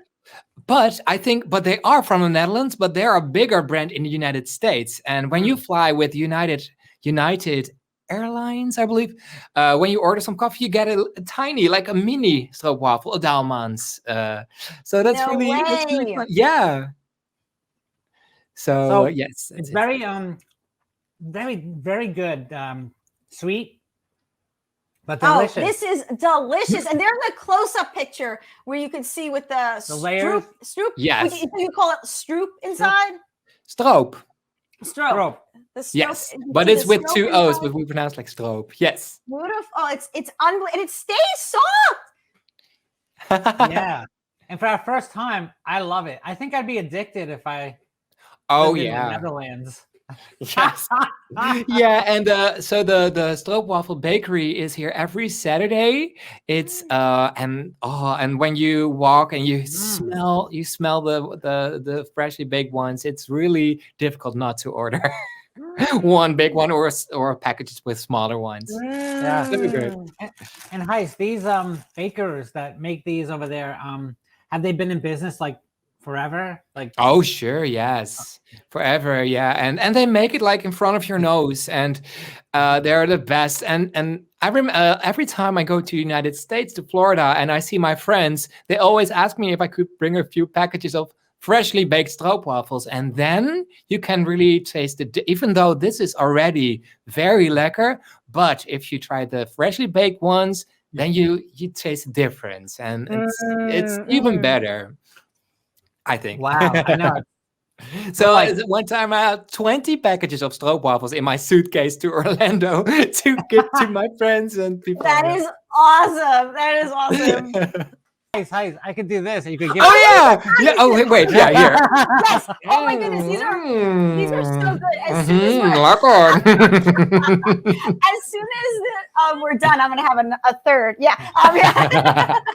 We're so honored that you taught us how to eat our very first Stroopwafel. Yay! Awesome. I'm so glad that you like it.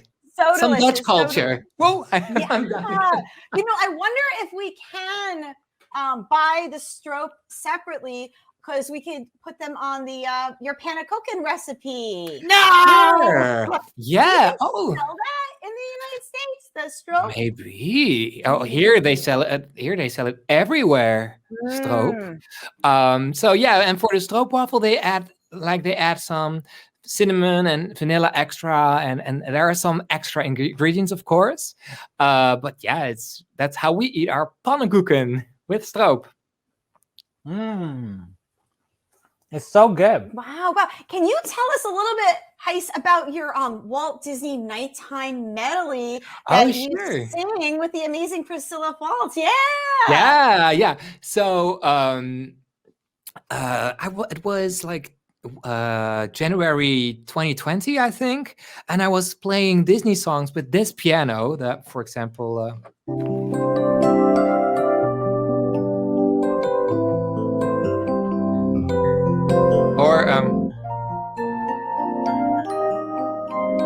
And it just sounded so wonderful, like a little bit like that 1980s, 90s love ballads, like.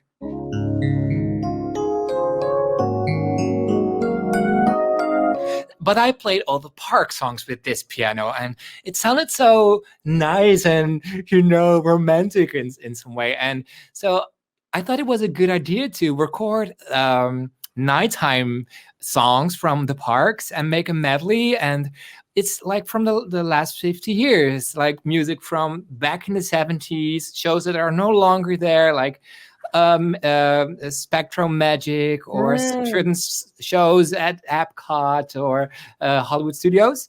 And I asked my friend Priscilla to record the songs with me. So we sang duets. We recorded lots of like choirs and harmonies and stuff. And that's it. Yes, so there you can see kind of like the logos of the shows that we used and that we put in the medley. And yeah, it was a really fun project and perfect for the 50th anniversary. And also for this medley. Yeah. Oh, sorry. Please go ahead. Sorry. Oh yeah. So the piano that was like the basic instrument of this medley was this piano, but I also added like strings and drums and lots of different instruments to it. So that's also the orchestration was a lot of fun to work on, and yeah. Tell us more about that process of creating that medley. Yeah, well, first I really had to think about the order of the songs, and also I already knew that at the end I wanted to do like a mashup of all the shows, all like one line of this song and that line. So it was like, it's like starlight, star bright, in your imagination we go on waiting to begin. This magic night, happily ever after. So it was all the melodies of all these different songs all at once. So that was what I wanted from the beginning on.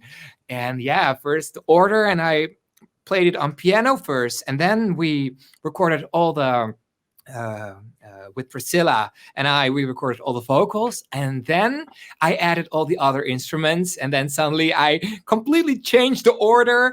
So and sometimes even I made Priscilla sing instead of a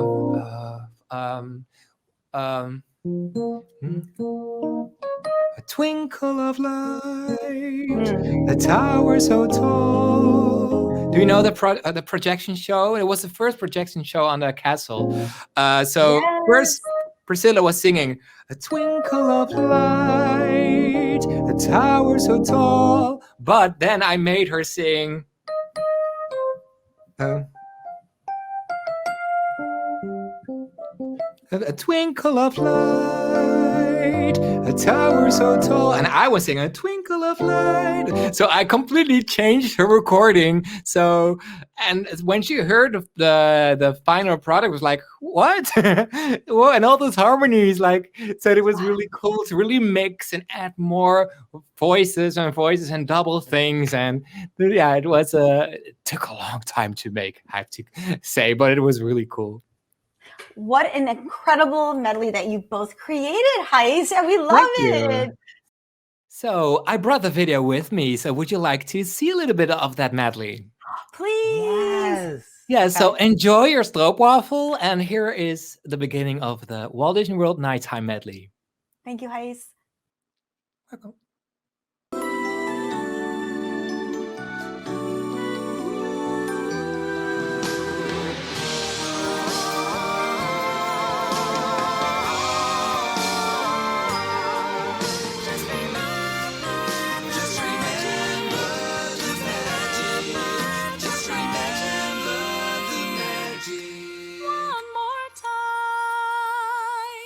Can you remember back to a simpler time?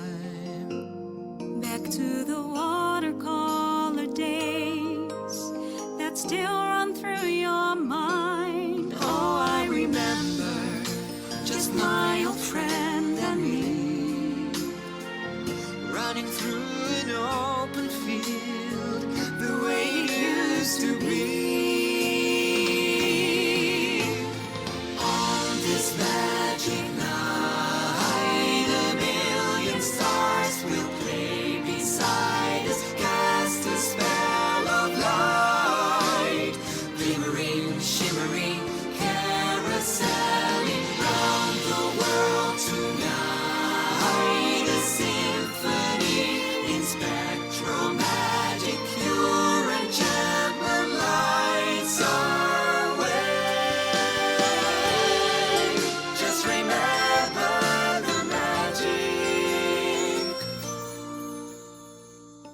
It's alright, it's our call. Every creature, great and small. If we stand alone, we stand to lose forever. Feel the rain, feel the wind, touch the earth and take it in. We are one in a nation. Sound the drum, a celebration. Touch the earth, feel the sun. We are one. Touch the earth, feel the sun. We are one.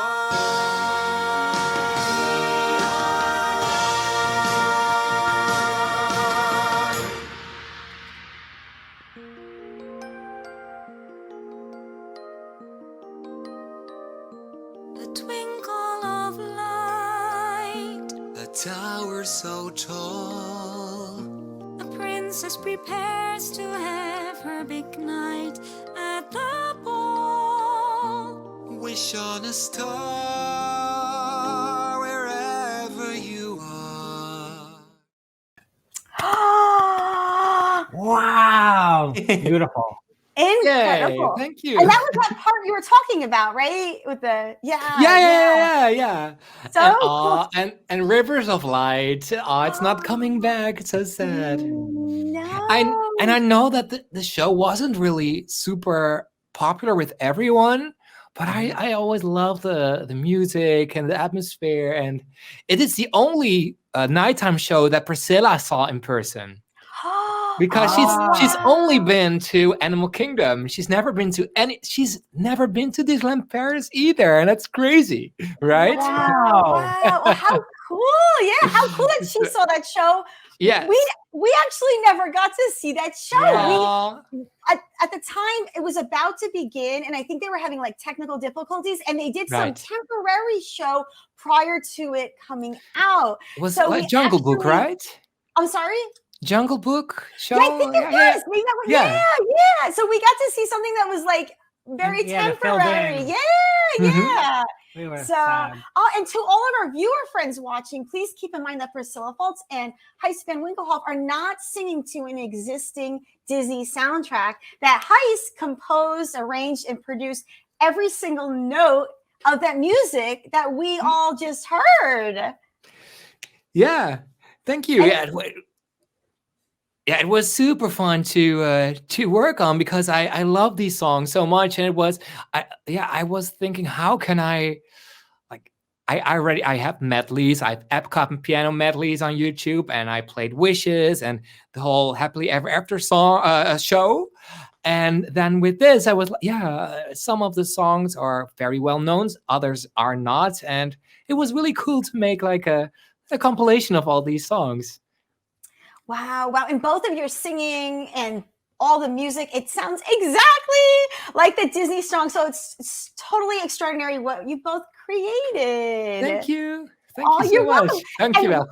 Oh, and let's say a donkey bell to Priscilla also. Yes, Yeah, absolutely. yeah. Donkey, donkey, donkey, bell. Priscilla. So awesome. Well, we did get to enjoy our second Stroopwafel during the viewing of that Walt Disney World nighttime Medley.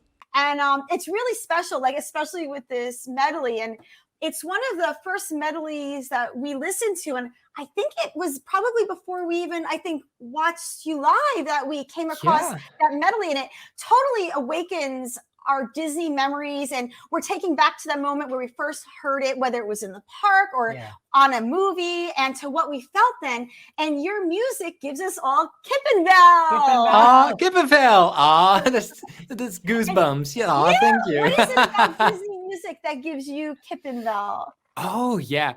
A lot of it's very nostalgic music. I don't know.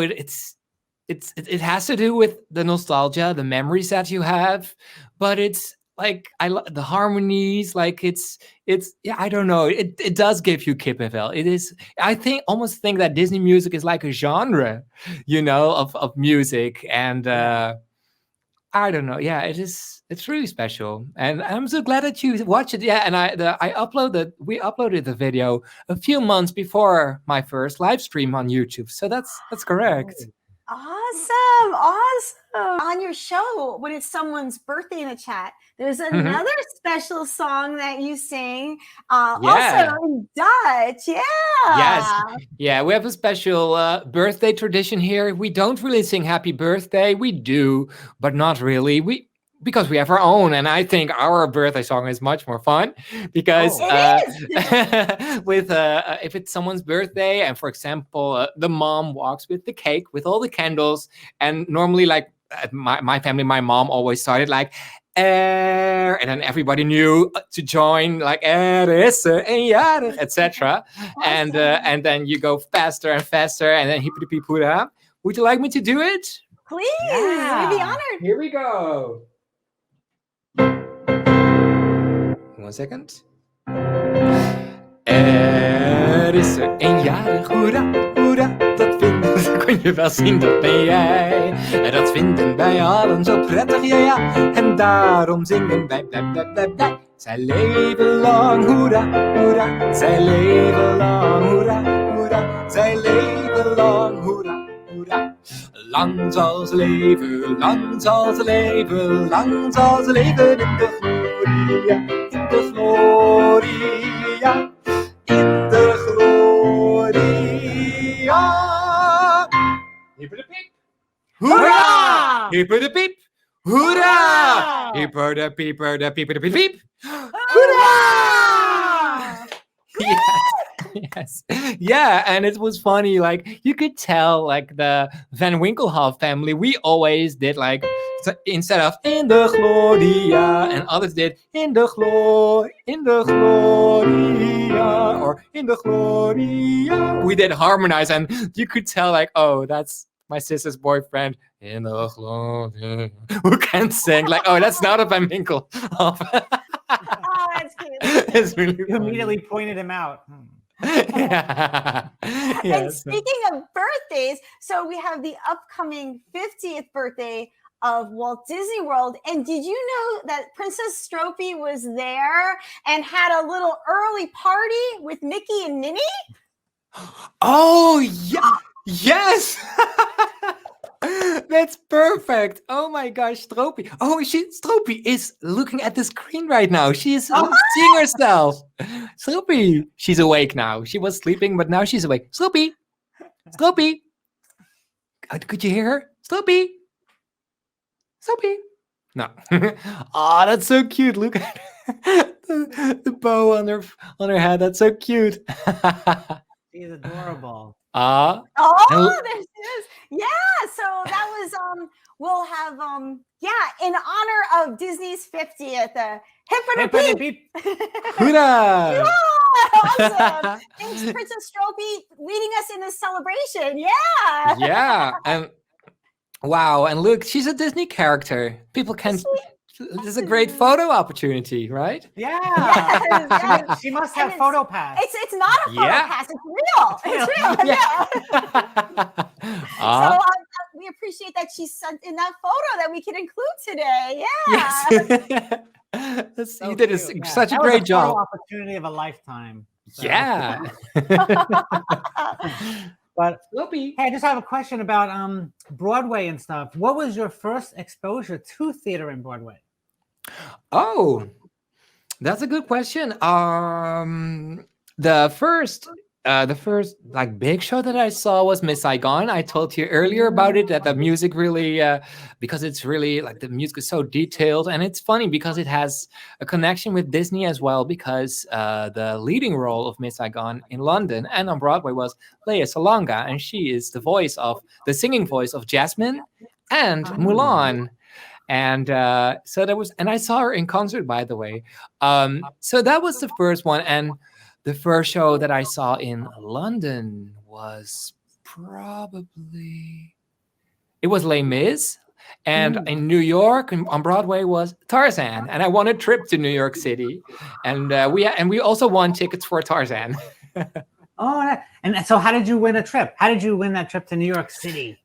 So there is in the Netherlands, it's called the Musical Awards. It's kind of like the Dutch Tony Awards, and there was a People's Choice Award for best show of the year, and you had to write like a letter or something which show you want to win.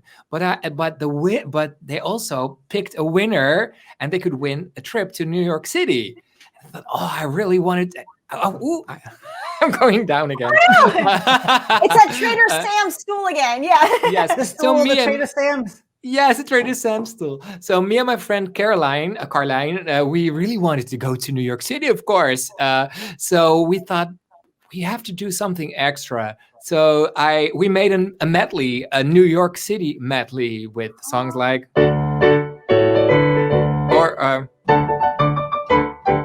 everything like America, New York, and we recorded everything, the funny lyrics and stuff. So we added a CD to that letter with our medley, and we knew it. We knew, we're going to win.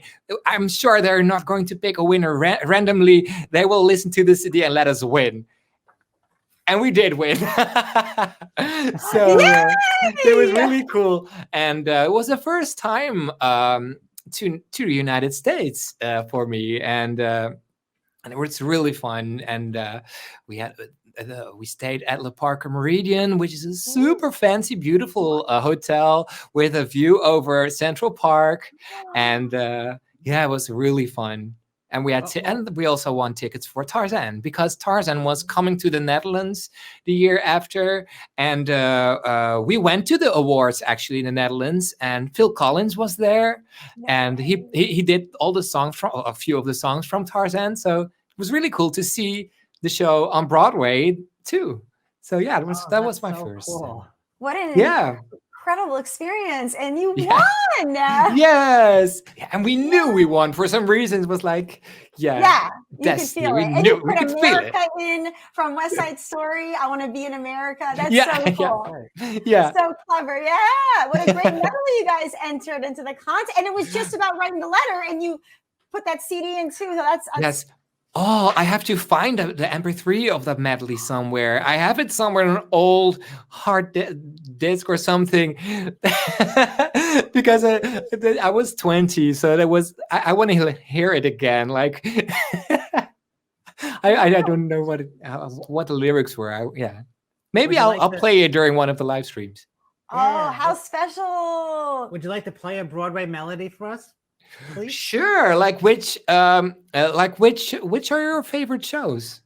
You know, I do love West Side Story is my favorite. And then we've seen Phantom. Phantom. I like Phantom. Starr and I saw it together in New York City. It was one of our first dates too. Like, Wow. Oh, that is awesome. If you want to give any highlights of your favorites, you can throw in some Tarzan and Sure. Let me see. I can play. It all. Yeah, we love it all. Yeah. Okay, I'll surprise you. Okay, maybe it's like a little quiz, so maybe people can guess. Sure. Okay, right? so everyone can guess in the chat the Broadway musical, and we won't give any guesses. Yes. Okay. All right. Here's first. I'm gonna bring out.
Think of me fondly when we've said goodbye.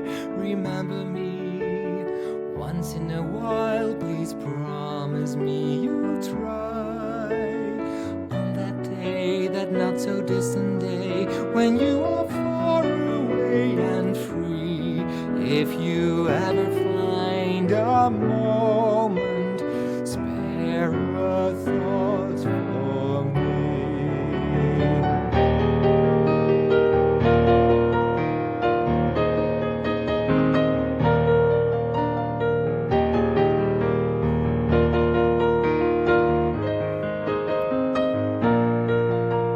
Schenk aan mij wat aandacht, denk aan mij, door wat er ook gebeuren zou.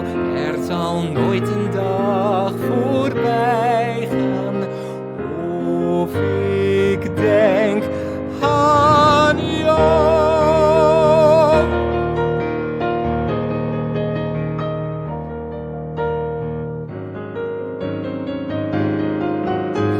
Then say you share with me one love, one lifetime. Let me lead you from your solitude.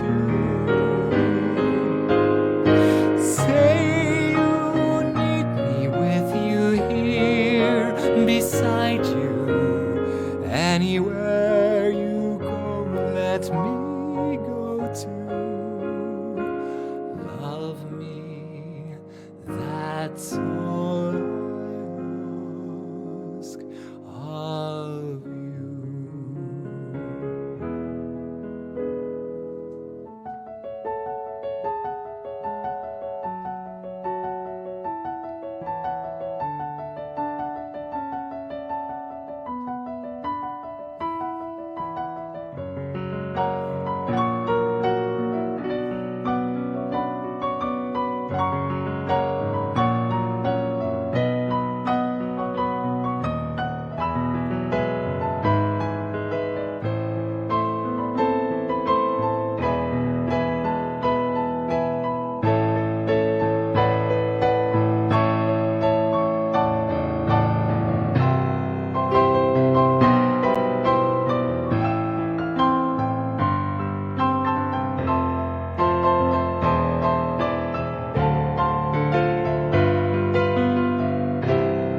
rise, another night is over, another day is dawning.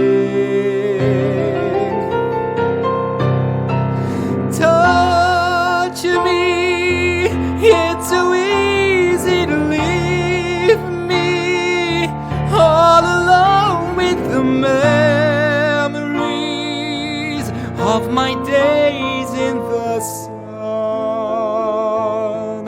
If you touch me, you'll understand what a happiness is. Look, a new day has begun.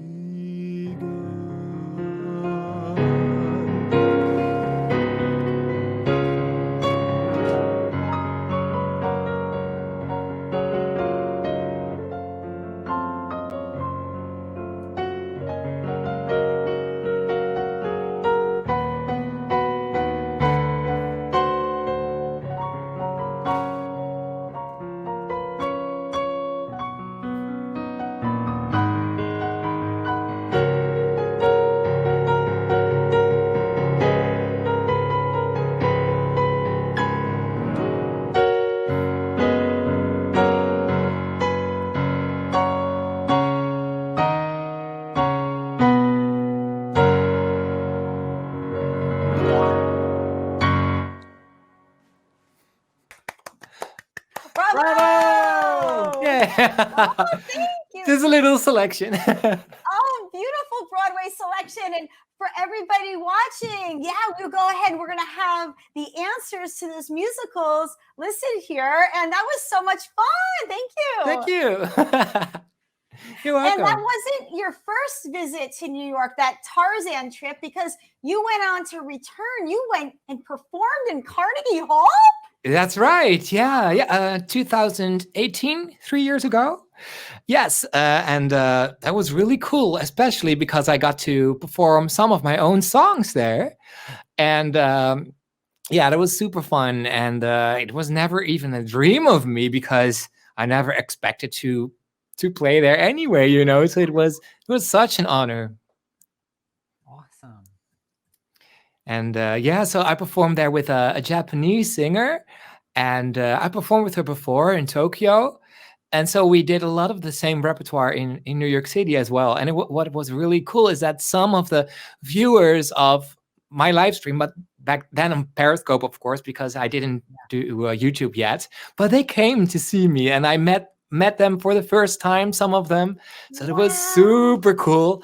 And as a surprise, Priscilla was there, and she told me like, yeah, I have to work. Good luck at the concert, Dewey. And then she was there. Like, what? What are you doing how here? So it was super sweet. fun. Yeah. Wow, that's beautiful. That is so Yeah. special that they came to support you and to watch your performance Yeah. at Carnegie Hall. Yes. So it was really cool. Yeah, it was a really, and New York is one of my favorite cities. It's so beautiful, and it's like walking on a movie set, I think, because Right. yeah, True. yeah. What is your favorite city? Oh, wow. You know, we do like Miami, but New York City. Oh, New York City is my favorite. New York is special. There's nothing like it in the world. And True. there's also an incredible energy and fun when we visit like Los Angeles. There's a Mhm. lot of fun with LA. the magic of the movies going on there. And then for nature and things, we really, really enjoy Tucson, Arizona. I think, Oh yeah. Tucson's my favorite city. Yeah. Yeah, I've been to oh, what is it called again? Oh my gosh. You have these Sedona in Arizona. It was beautiful. Have you been there? We've never been I've there. never taken It's that drive. beautiful. It's like all the red rocks, and it was Some like pictures. Frontierland, really. It's beautiful. Yes. Yeah. Like you're on Thunder Mountain again. Yeah. And Like a real life Frontierland. Yeah. yeah, and Bryce Canyon in Utah, beautiful. Yes. Oh, really? Wow. I did a road trip there years ago. It was super. That's something that I would love to do again because it was just so beautiful. And yeah, I know, The we United never got States up is there so yet, but yeah, That's like so cool. So Sedona, that must be incredible. So yeah, we've got to yes, go. yeah, Yeah. I can really recommend that. Yeah, beautiful. Oh. And then you mentioned a performance in Tokyo. Tokyo, yeah. What was Yes, that like? yeah. So the first time I performed there was 10 years ago. I was like super young and scared a little bit because I couldn't speak Japanese, of course, and they didn't really speak English, so it was like very Oh, difficult to communicate sometimes. And then in 2012 and 18, I went back to so after we did like the Carnegie Hall concert again, but then in Suntory Hall, which is like the Carnegie Hall of Japan, which is really Wow. fun. And I remember that after the concert, like people came, they were in a line to thank me, and they bowed and it was so sweet and respectful. And I remember that, and that we did my own songs, which was really cool. I composed music for my niece and nephews when they were born, and my middle sister who screamed on Big Thunder Mountain, she's pregnant, and so when her baby boy is born in next month in a few weeks, then I'll write another song, but those songs got Japanese lyrics or English lyrics as well. Yeah, so those songs we did there. And Free, that song we did that on Carnegie Hall as well. Oh, So you it was- got to perform free.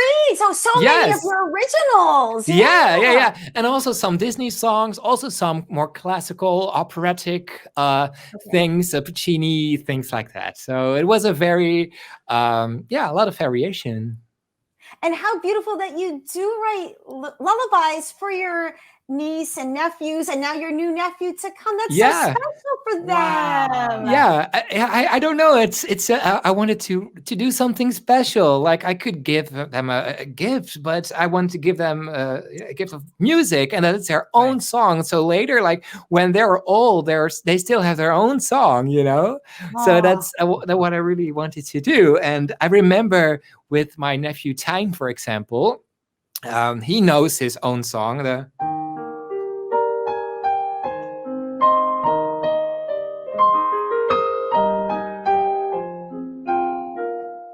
For example, when he hurt his knee or he fell and he was like crying, I run to the piano and it was like.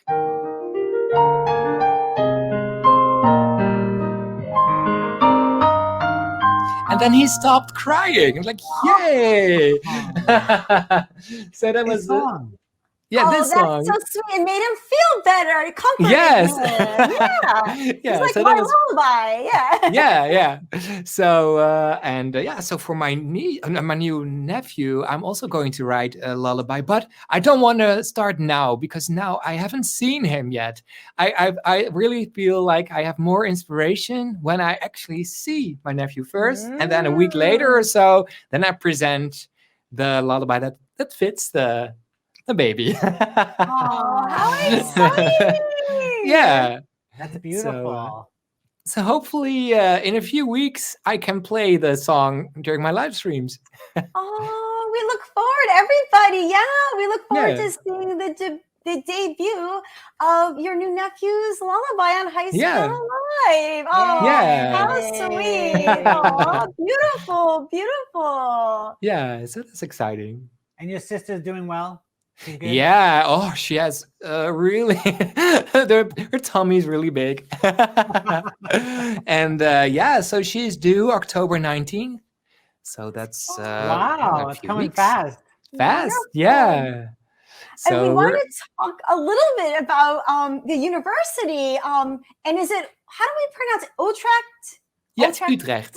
Utrecht. Yeah, and you graduated with honors from there. Yeah.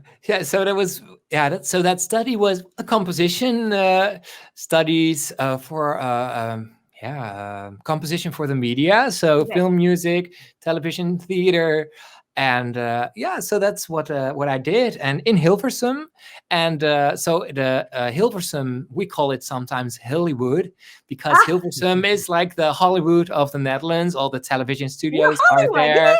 Yeah, and did you know that a lot of famous television shows are from the Netherlands, like Big Brother, The Voice? Over here, it's The Voice of Holland, but they were all created here. John de Mol is a television producer. There are more shows, but they all started in Hilversum. That's so cool. I don't think that's commonly known. No. The Voice, wow, and Big Brother, wow. Yeah, so The Voice was the first. It was like 2009 or 10, and there were just like famous Dutch singers were in the juries in the chairs. They turned, and so that concept was sold to like every country in the world. So John Mol must be very rich. Don't they have like three? Don't they have like three? Is it three, and then in the States it's 4? I think I remember seeing, the judges, I guess, or. Oh yeah, in the Netherlands there are 4 too. 4 too. Okay. Yeah. It's a good show. I enjoy it. Yeah. What was the Mm-hmm. audition like to enter your university? Oh yeah. Oh, it was a huge process because at first I had to send my music, like a composition that I made. Okay. So I sent a CD, kind of like my American medley, but then I composed something a little bit in the John Williams style, a little bit, but I also had to print out the sheet music, and that was because I'm not a sheet music person. That was kind of a challenge at that time, of course. And then I had to do. So first I sent that, and then I got a letter that I was invited for the next round. So I was like, yes! Yay! I really expected them to send in, a letter like, I'm sorry, but you're not good enough. Do something else. But I was already honored that that I could do the next round. And so I had to do, like we call it solfège. I don't know what the English word is, but it's like music theory. Okay. And for example, if this is, we call this a prime, and then a second, a terce, a third, a quarter, a fifth. So for example, if they would say, what is the interval called? Like, that sounds like Wilhelmus van Nassau. That's our national anthem. So I knew, Wilhelmus, that's a quarter. 1, 2, 3, 4. And then it was like, so and then I had a lot of like tricks to remember all the intervals between the notes, and then we had to they had sheet music and of drums, and it was like we had to drum it like or they did a drum something, and I had to write the rhythm down with sheet music. So but that was all very much like things that's by ear, Wow. So all this was like really my thing. Like was easy for me because then I had to go to another room, and then there was a piano, and I had to play music on the piano, and I didn't know what to expect. They didn't tell me anything. They just said, because you want to do a composition and also producing studies, so with computer and everything, you have to play an instrument because it makes it easier to compose, and so all right, so I went in, but before me there was a girl, and she had to play, I don't know, like something like Chopin or something classical. I was like, oh no, maybe they give me sheet music of music that I don't know. If I know it, then I can play. But so I was already like, okay, that's it. I have to go home, I'm sure. But then they said, well, because this is a composition study, it's also very important that you're able to improvise and to make your own compositions and arrangements. So what would you like to play? And I said, well, because my inspiration to become a composer in the first place was John Williams. So maybe I could improvise a medley of different themes from John Williams. and that's what I did. But I played Jaws and Star Wars, of course, E.T., Indiana Jones, Schindler's List, Jurassic Park, Harry Potter. But I expected them to say, okay, we heard enough, thank you. But they didn't. So I kept playing. And then I ended the same as I did my Star Wars, then that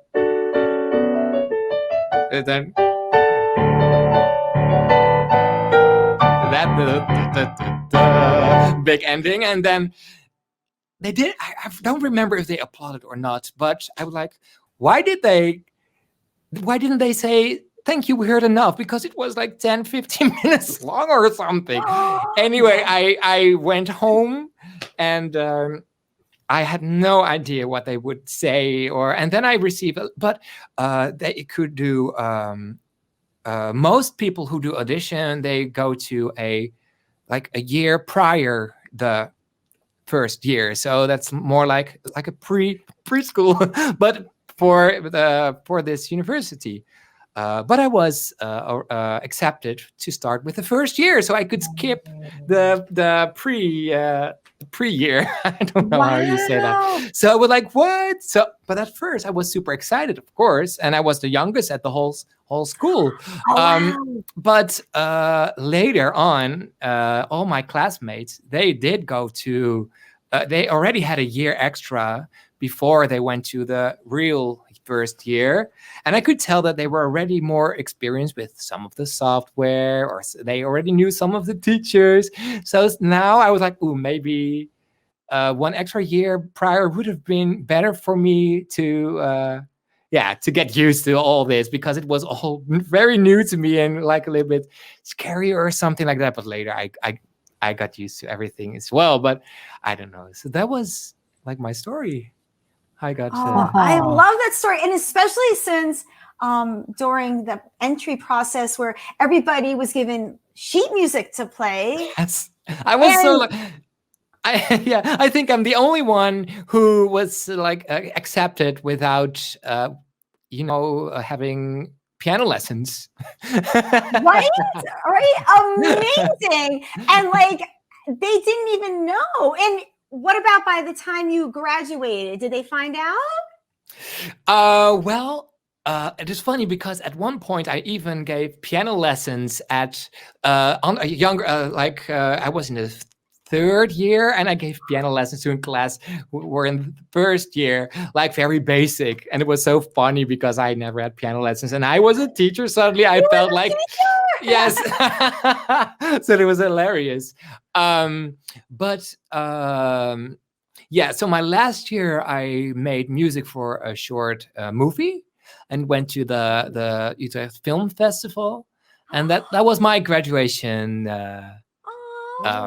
project. Wow. And also I remember that I wrote it was like a mini opera. And I had to interview a woman. She was in her 90s, and I had to interview about her first love. And I was with 3 other students, and they all had someone they had to interview.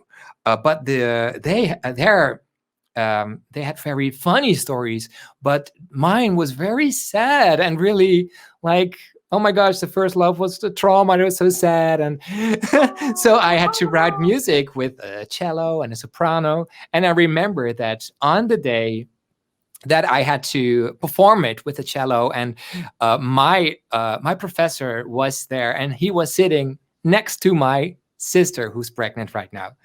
And my sister is known for being very emotional with music when it comes to music. Like when it's a sad song, she cries very easily. So the music started, and my sister started to cry, but not just, but tears and like that. And then later I received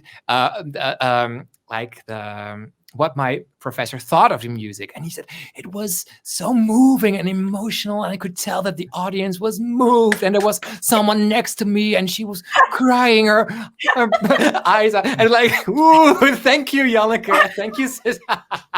You're Yes. Thank you for being so emotional all the time. No.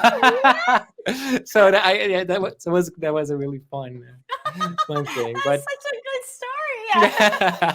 But you captured the beautiful, that romantic story from the 90-year-old woman, and it moved your sister so much. Yes. And, and I'm sure the rest of the audience too. So that's just, that's spectacular. That's such a cute story. I love it. Yeah, and that's what I think I'm best with when I write music with more like sad songs or like songs that have emotion in it. That's what I really love also to play. Like when songs that start soft and then goes bigger and goes back. And I like the dynamics of those songs. I love to play those. And that's also what I like to write. Wow. How can music help the emotions of a movie become strong? Like you're talking about now. Oh yeah, in so many ways. Like with music you can actually like manipulate a movie. Like when someone is looking happy like this and you do this, then it's like, oh, she is smiling, but the music says that she's not smiling inside, So if you have smiling, you do. That's a whole different story. Or if someone's smiling and you have this.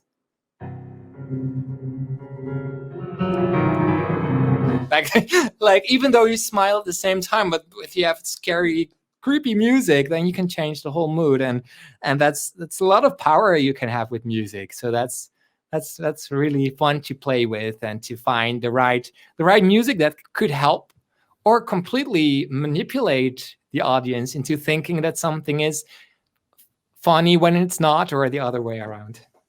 Right. Oh, it's beautiful examples. Yeah. I love it. And when you were an intern at a TV show, that the director asked you to help out the actress with her emotions, and what did he ask you to do to help her out with? Was it crying? Yeah. So I was an intern at Goede Tijden, Slechte Tijden, which is a series over here in the Netherlands, and it's started in 1990, and it's still on TV every day, every weekday. And there was a new family in the show, and there was a girl, and the director, he told me like, I asked her to cry, but she couldn't cry. She had no tears. So, no, please, do you have some violence and make it emotional? So maybe it works. Like very sad music. I don't know what I did, but it did help. So, I'm so happy. Yes, you saved the scene. It was like, that was really, really funny. And And did you do work for Holland's Got Talent? Oh, yeah. Oh, that's right. So there was a girl group, and they were all sopranos and more like classically trained. And they asked me if I could produce music in the style of more like opera, like orchestral music, but it was Katy Perry. And the song was Dark Horse. And that's a pop song. But they asked me to make it more like an epic orchestral music. And they sang very operatic. And that's how we, so I produced the instrumental for that. Yeah, oh, it was how really cool fun. for the Katy Perry song. Awesome. Yeah. Awesome. Wow. So what is the relationship, Gijs, between music and film? The relation. Oh yeah. So when you think back of the black and white movies, like the silent movies, that even back then they had live musicians in the movie theater playing along. So even then, when there was no sound, there was already live music, and later there was even an orchestra, and that's why later, for example, when you watch Gone with the Wind, it starts with an overture. You listen, you just listen to music, but before that, there was an actual orchestra playing the music live, and later they kept it like that. So it's always been music and film has always been like a match made in heaven. Awesome. For sure. Yeah, you can see the marriage with, it brings it to life. It goes back to talking about Star Wars, right? You got those tones, those different, you pick up Darth Vader, or Yoda. Yeah, you can make emotions more like, you can make people feel with music, and you can make people, how do you say that? Really root for the person, the character. True. Like, yeah. I remember that I saw Indiana Jones in Florida. The fourth movie, the one with and also Star Wars. I saw Star Wars, the one Rise of The Resistance. Yeah. No, it Resistance, the Rise of Skywalker, and the whole audience went like, yes. And when the music started, and you could feel people were applauding during the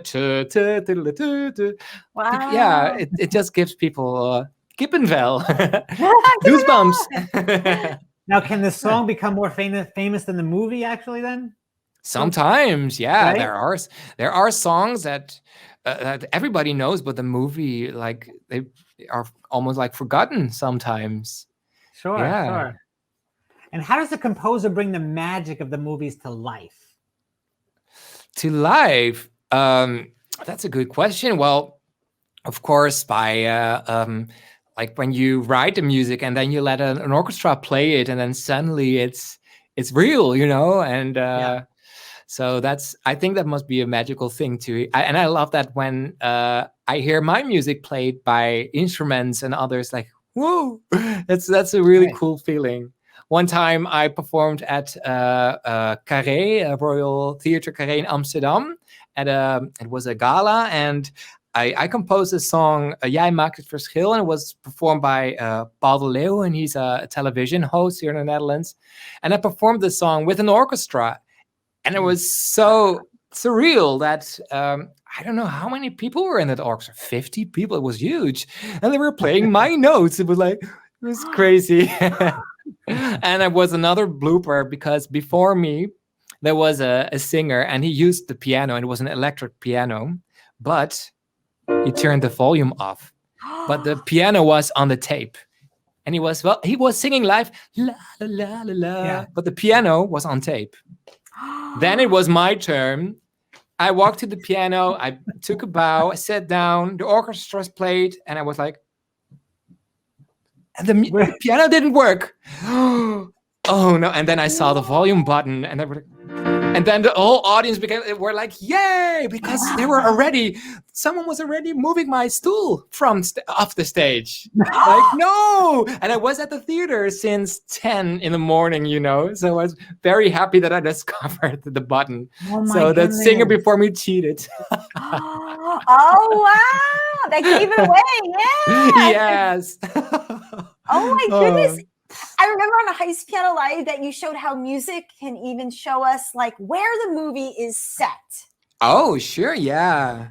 I really like that. For example, when you hear music like this.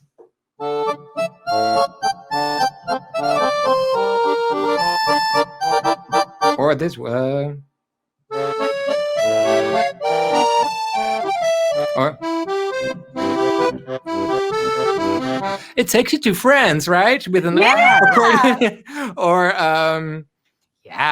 so that's what I like, that you can hear on with the music where it's from. Also with Miss Saigon, that first show that I saw, it's set in Vietnam, and you hear all the instruments and and Epcot, for example, too, where you hear all the where you go from country to country, and you hear like, oh, we're in Italy now, or we're in China, and they do that in movies too. I love that. It takes you to a different place. It really helps you to actually feel that you're there. Yeah. Yeah. And can you tell us about how you are, you work as a visiting teacher in high schools? Sometimes, yeah. And that's exactly what I do now, and tell about all the functions of film music and how things work, how the making of. That's actually what I do at the high schools, and I do that with piano. And at the end I do a quiz. I play film music, and then the kids get a paper and they have to write down if they recognize it. And it's really funny because sometimes, like, then I play something that I think everybody knows, but they don't. They're like, "Oh no, I'm getting old," or other things like Jurassic Park. Everybody knows. Like, wow, that's cool. That's even the young kids, like 15 or 16, that they know it, and that's really cool. And that's also one of the functions, that you can recognize music, a film by its music. And also that the songs are recorded by, for example, with Titanic, Celine Dion, and that it becomes a huge hit, and that helps the movie as well, and vice versa. So that's what I do at the high schools. Yeah. Yeah, you composed for a film called Ik Ook, and That's right. Yeah. there was the director gave you the script and was actually inspired by you. Yeah, Princess Stroopie's here. Yes, Princess Stroopie. Hey, oh, she's licking. Oh, hi, sweetheart. Oh. Welcome, Princess Stroopie. Well, Princess hi. Ooh. Oh, Stroop. Yeah. All the time. Stroopie. Wait, Stroopie. Look, Oh, look, look, look. thank you. Oh, Mm. thank you, Princess Stroopie. Oh, Thank so you, Princess cute. Stroopie. So awesome. There was a film called Ik Ook. Yes. And yeah, tell us what happened. You were given a script by the director. Yes, and that was really fun because when I read the script, I could already hear music. When I write music, I write it not. Yeah, I don't. Some people who compose, they see music notes or I think in stories or like in nature, or that's how I get my inspiration from. And when I read the script, I was like, wow, I could already. Yeah, the melody came very quickly, but at the end there was no. It was an open ending, so at the end you didn't know if it was a bad ending, or a happy ending, or so there was. And with music, I could make that decision for the audience because the end goes like.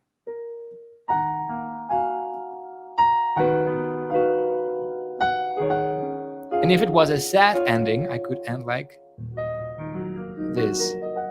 Or if it was a happy ending,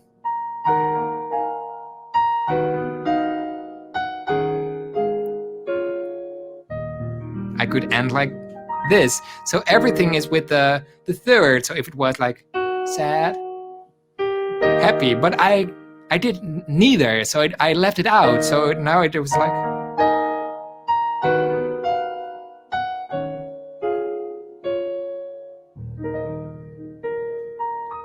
And then in your mind, you can think, oh, I think it's sad. You can add it to yourself, but then it's up to you what you think.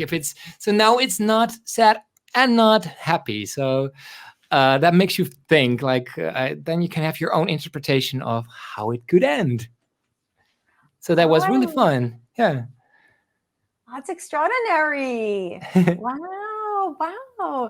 And then the director was actually inspired by your music, right? To change the script? Yeah, he changed some of the things in the script because he thought, oh, that music could be there. And I recorded with a violin, and it's also during the end credits. It's with the violin version, and it's on YouTube too, by the way. And I'm working on an album, by the way, with all my own original music. This week I've been working on By the Sea, but I want to add Ik Ook too. So, how cool! Yeah. So that's really exciting. So everybody, we'll look forward to Gijs Van Winkelhof's album coming out. Yay. And we'll get to hear the song from Ik Ook. Wow. Yes. So I'm excited. Awesome. Yeah. You worked on the Dutch Junior Music Academy where you created original compositions? Yes.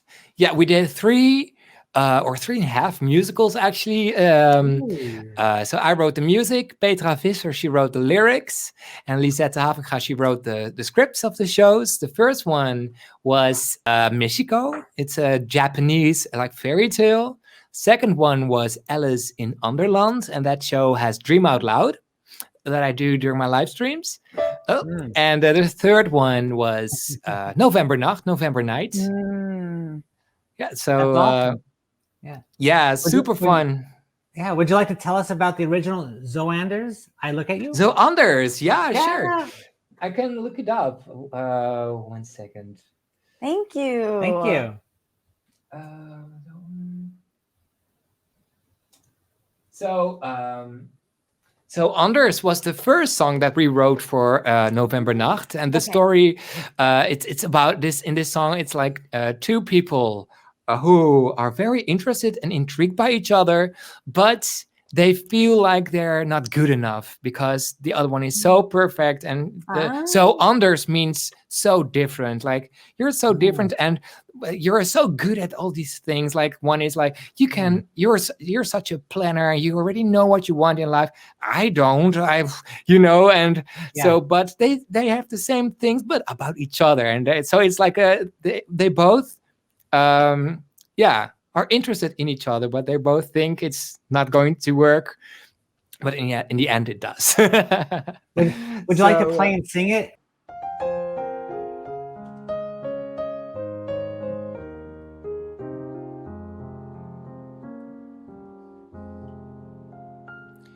No fear of how people might see you. Your faith keeps you grounded and strong. No doubt holds you back from believing. You just know which path you belong. Without second thoughts, whatever they say, you keep your guard down, nothing stands in your way. I look at you, and I know you're better in every way. I look at you, and I know you're everything I'll never be. You're more than just perfect to me. Your vision is clear and well chosen, thoughtful and never off key. You're strong, never doubting or messy, exactly what I wish to be. Decisions you make, you're so in control. The actions you take to achieve any goal. I look at you,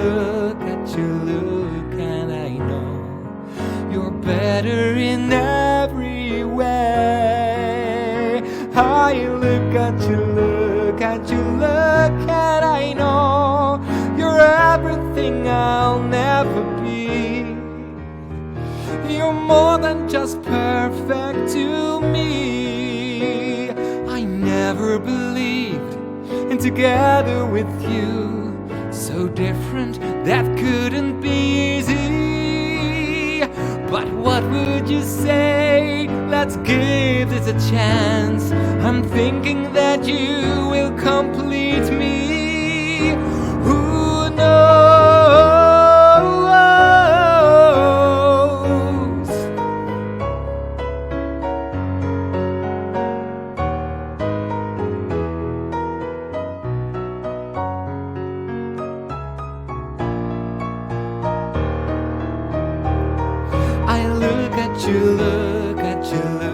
And I know you're better in every way. I look at you, and I know you're everything I'll never be.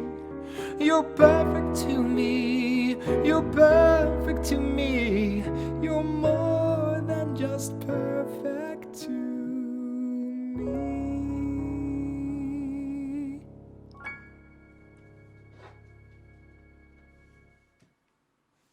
Hey. Thank you. Thank you. So beautiful from November Nacht. And we Yes. actually just got the CD off Amazon. We got it on Amazon, so we can't Awesome. wait to listen to it in its entirety. And we love getting to hear it on your show when you perform. Yes. So we're so excited to get to hear everything. Yeah. Yay. Thank you. Oh, you're welcome. Can you tell us a little bit about Michiko? Sure. So Michiko was the first show that we did, and it was fun. I composed it a few years after I first went to Japan. So I was very inspired, of course, when I heard that they were making a show with like Japanese influences, and I added Japanese instruments. And of course, the music is not authentically Japanese because we couldn't really sing those songs, it's really, but I added like influences and like certain music instruments, and so that was super cool to make it singable and also like emotive, like it has like emotions that we could understand, like that are universal, Right. but still that you feel like, oh, we're in Japan, with the music. So that was super fun. And the show is about a little girl, and her mother passed away when she was really young, and she was a geisha, and her dream is to become a geisha as well in honor of her mother.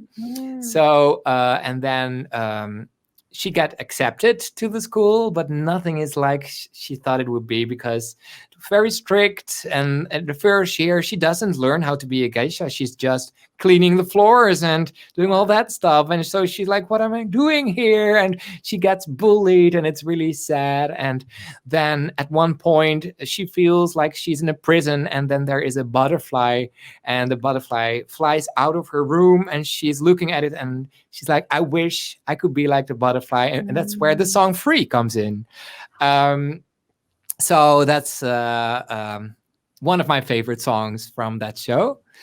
And so that's how the story evolves. We have the video of Free ready. Yo, to cool. play. May Yeah. we play it now? You gave such a beautiful introduction leading right up to it. And we're Yeah. going to go ahead and just put it on the full screen and play the whole video. Everybody, please enjoy Free from Michiko.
So beautiful. Where did you film this video for free? Oh, it's actually like 5 minutes from here. It's like a big fields of grass, and yeah, it's right here. Wow. So beautiful. So beautiful. Thank you. And in Michigo, Mhm. would you play a sakura? Yes, sure. Okay.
Sakura, kersenbloesem, het mooiste dat bestaat. Sakura, kersenbloesem in bomen langs de straat.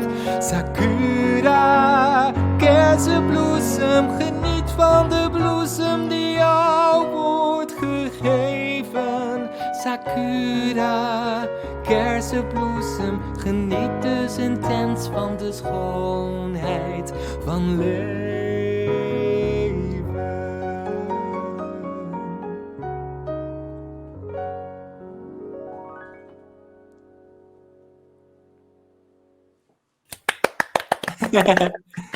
Thank you. Thank you. And Sakura means cherry blossom. Oh, So that's what the song is about. The first cherry blossom of the year, and yeah. And this Cool. was the first song that I wrote for Michigo, actually. So for I really wanted to already have a little bit of that Japanese atmosphere, so that so I presented this song to Petra and Lisette for the first time, and they heard it. Like, oh yeah, oh cool. Now we can work on the rest, you know. So it was really like a first demo that we worked. That we made a whole song of. Yeah. Wow. Yeah, it set the tone for the Yeah. musical. Yeah. Wow. Another favorite from Michigo that we've heard on Gijs Piano Live is In the Nacht, in the Dark. Oh yes. Tell us that story. Yeah, so as I said before, like she is at the school and she got bullied a lot, and she had a necklace with a butterfly that her mother gave her, and kids, they stole it and threw it away, and it was really sad. But at school during the day, she had to stay strong, be a perfect geisha, you know, the perfect woman, girl, but she was not allowed to really show emotions. But at night in her bed, and finally she could cry and no one could hear her, and then she could really let go of all her emotions, and that she misses her family, and that's what this song is about. Yeah, would you like to hear a little bit? Please. Sure. Thank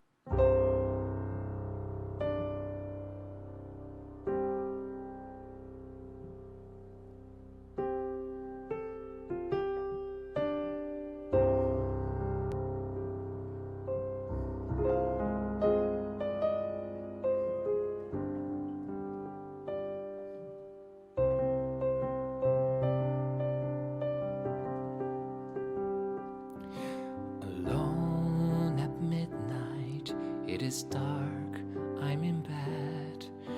The world seems so empty, it makes me feel sad.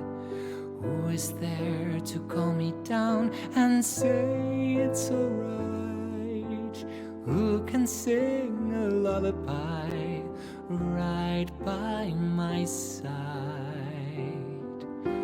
Alone at midnight gives me time enough to dream. Problems have faded, ideas yet unseen.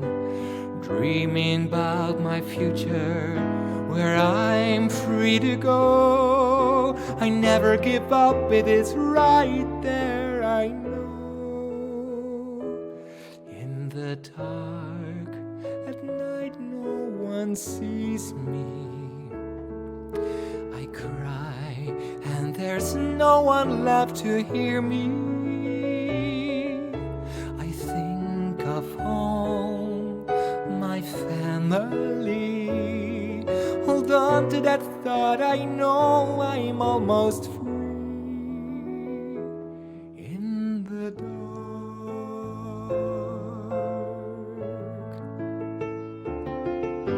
Ik weet dat het donker steeds op me wacht.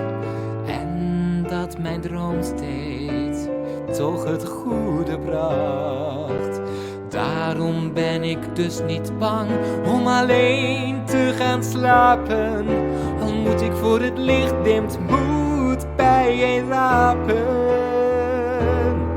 In de nacht kan niemand je storen. Je huilt, maar niemand kan je horen. Je droomt van thuis, heel even daar. Daar was het fijn, de rest vergeet je maar. In de nacht, dreaming of home, running free and happily, surrounded by people, the ones I love, my family. In the dark, I don't feel alone. In de nacht kan niemand je storen. Je huilt, maar niemand kan je horen. Je droomt van thuis, heel even daar. Daar was het fijn, de rest vergeet je maar.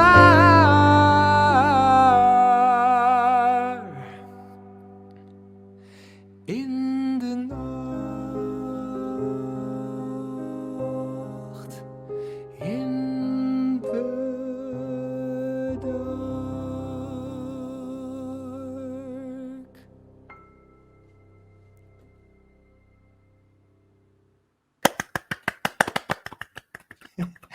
Thank you.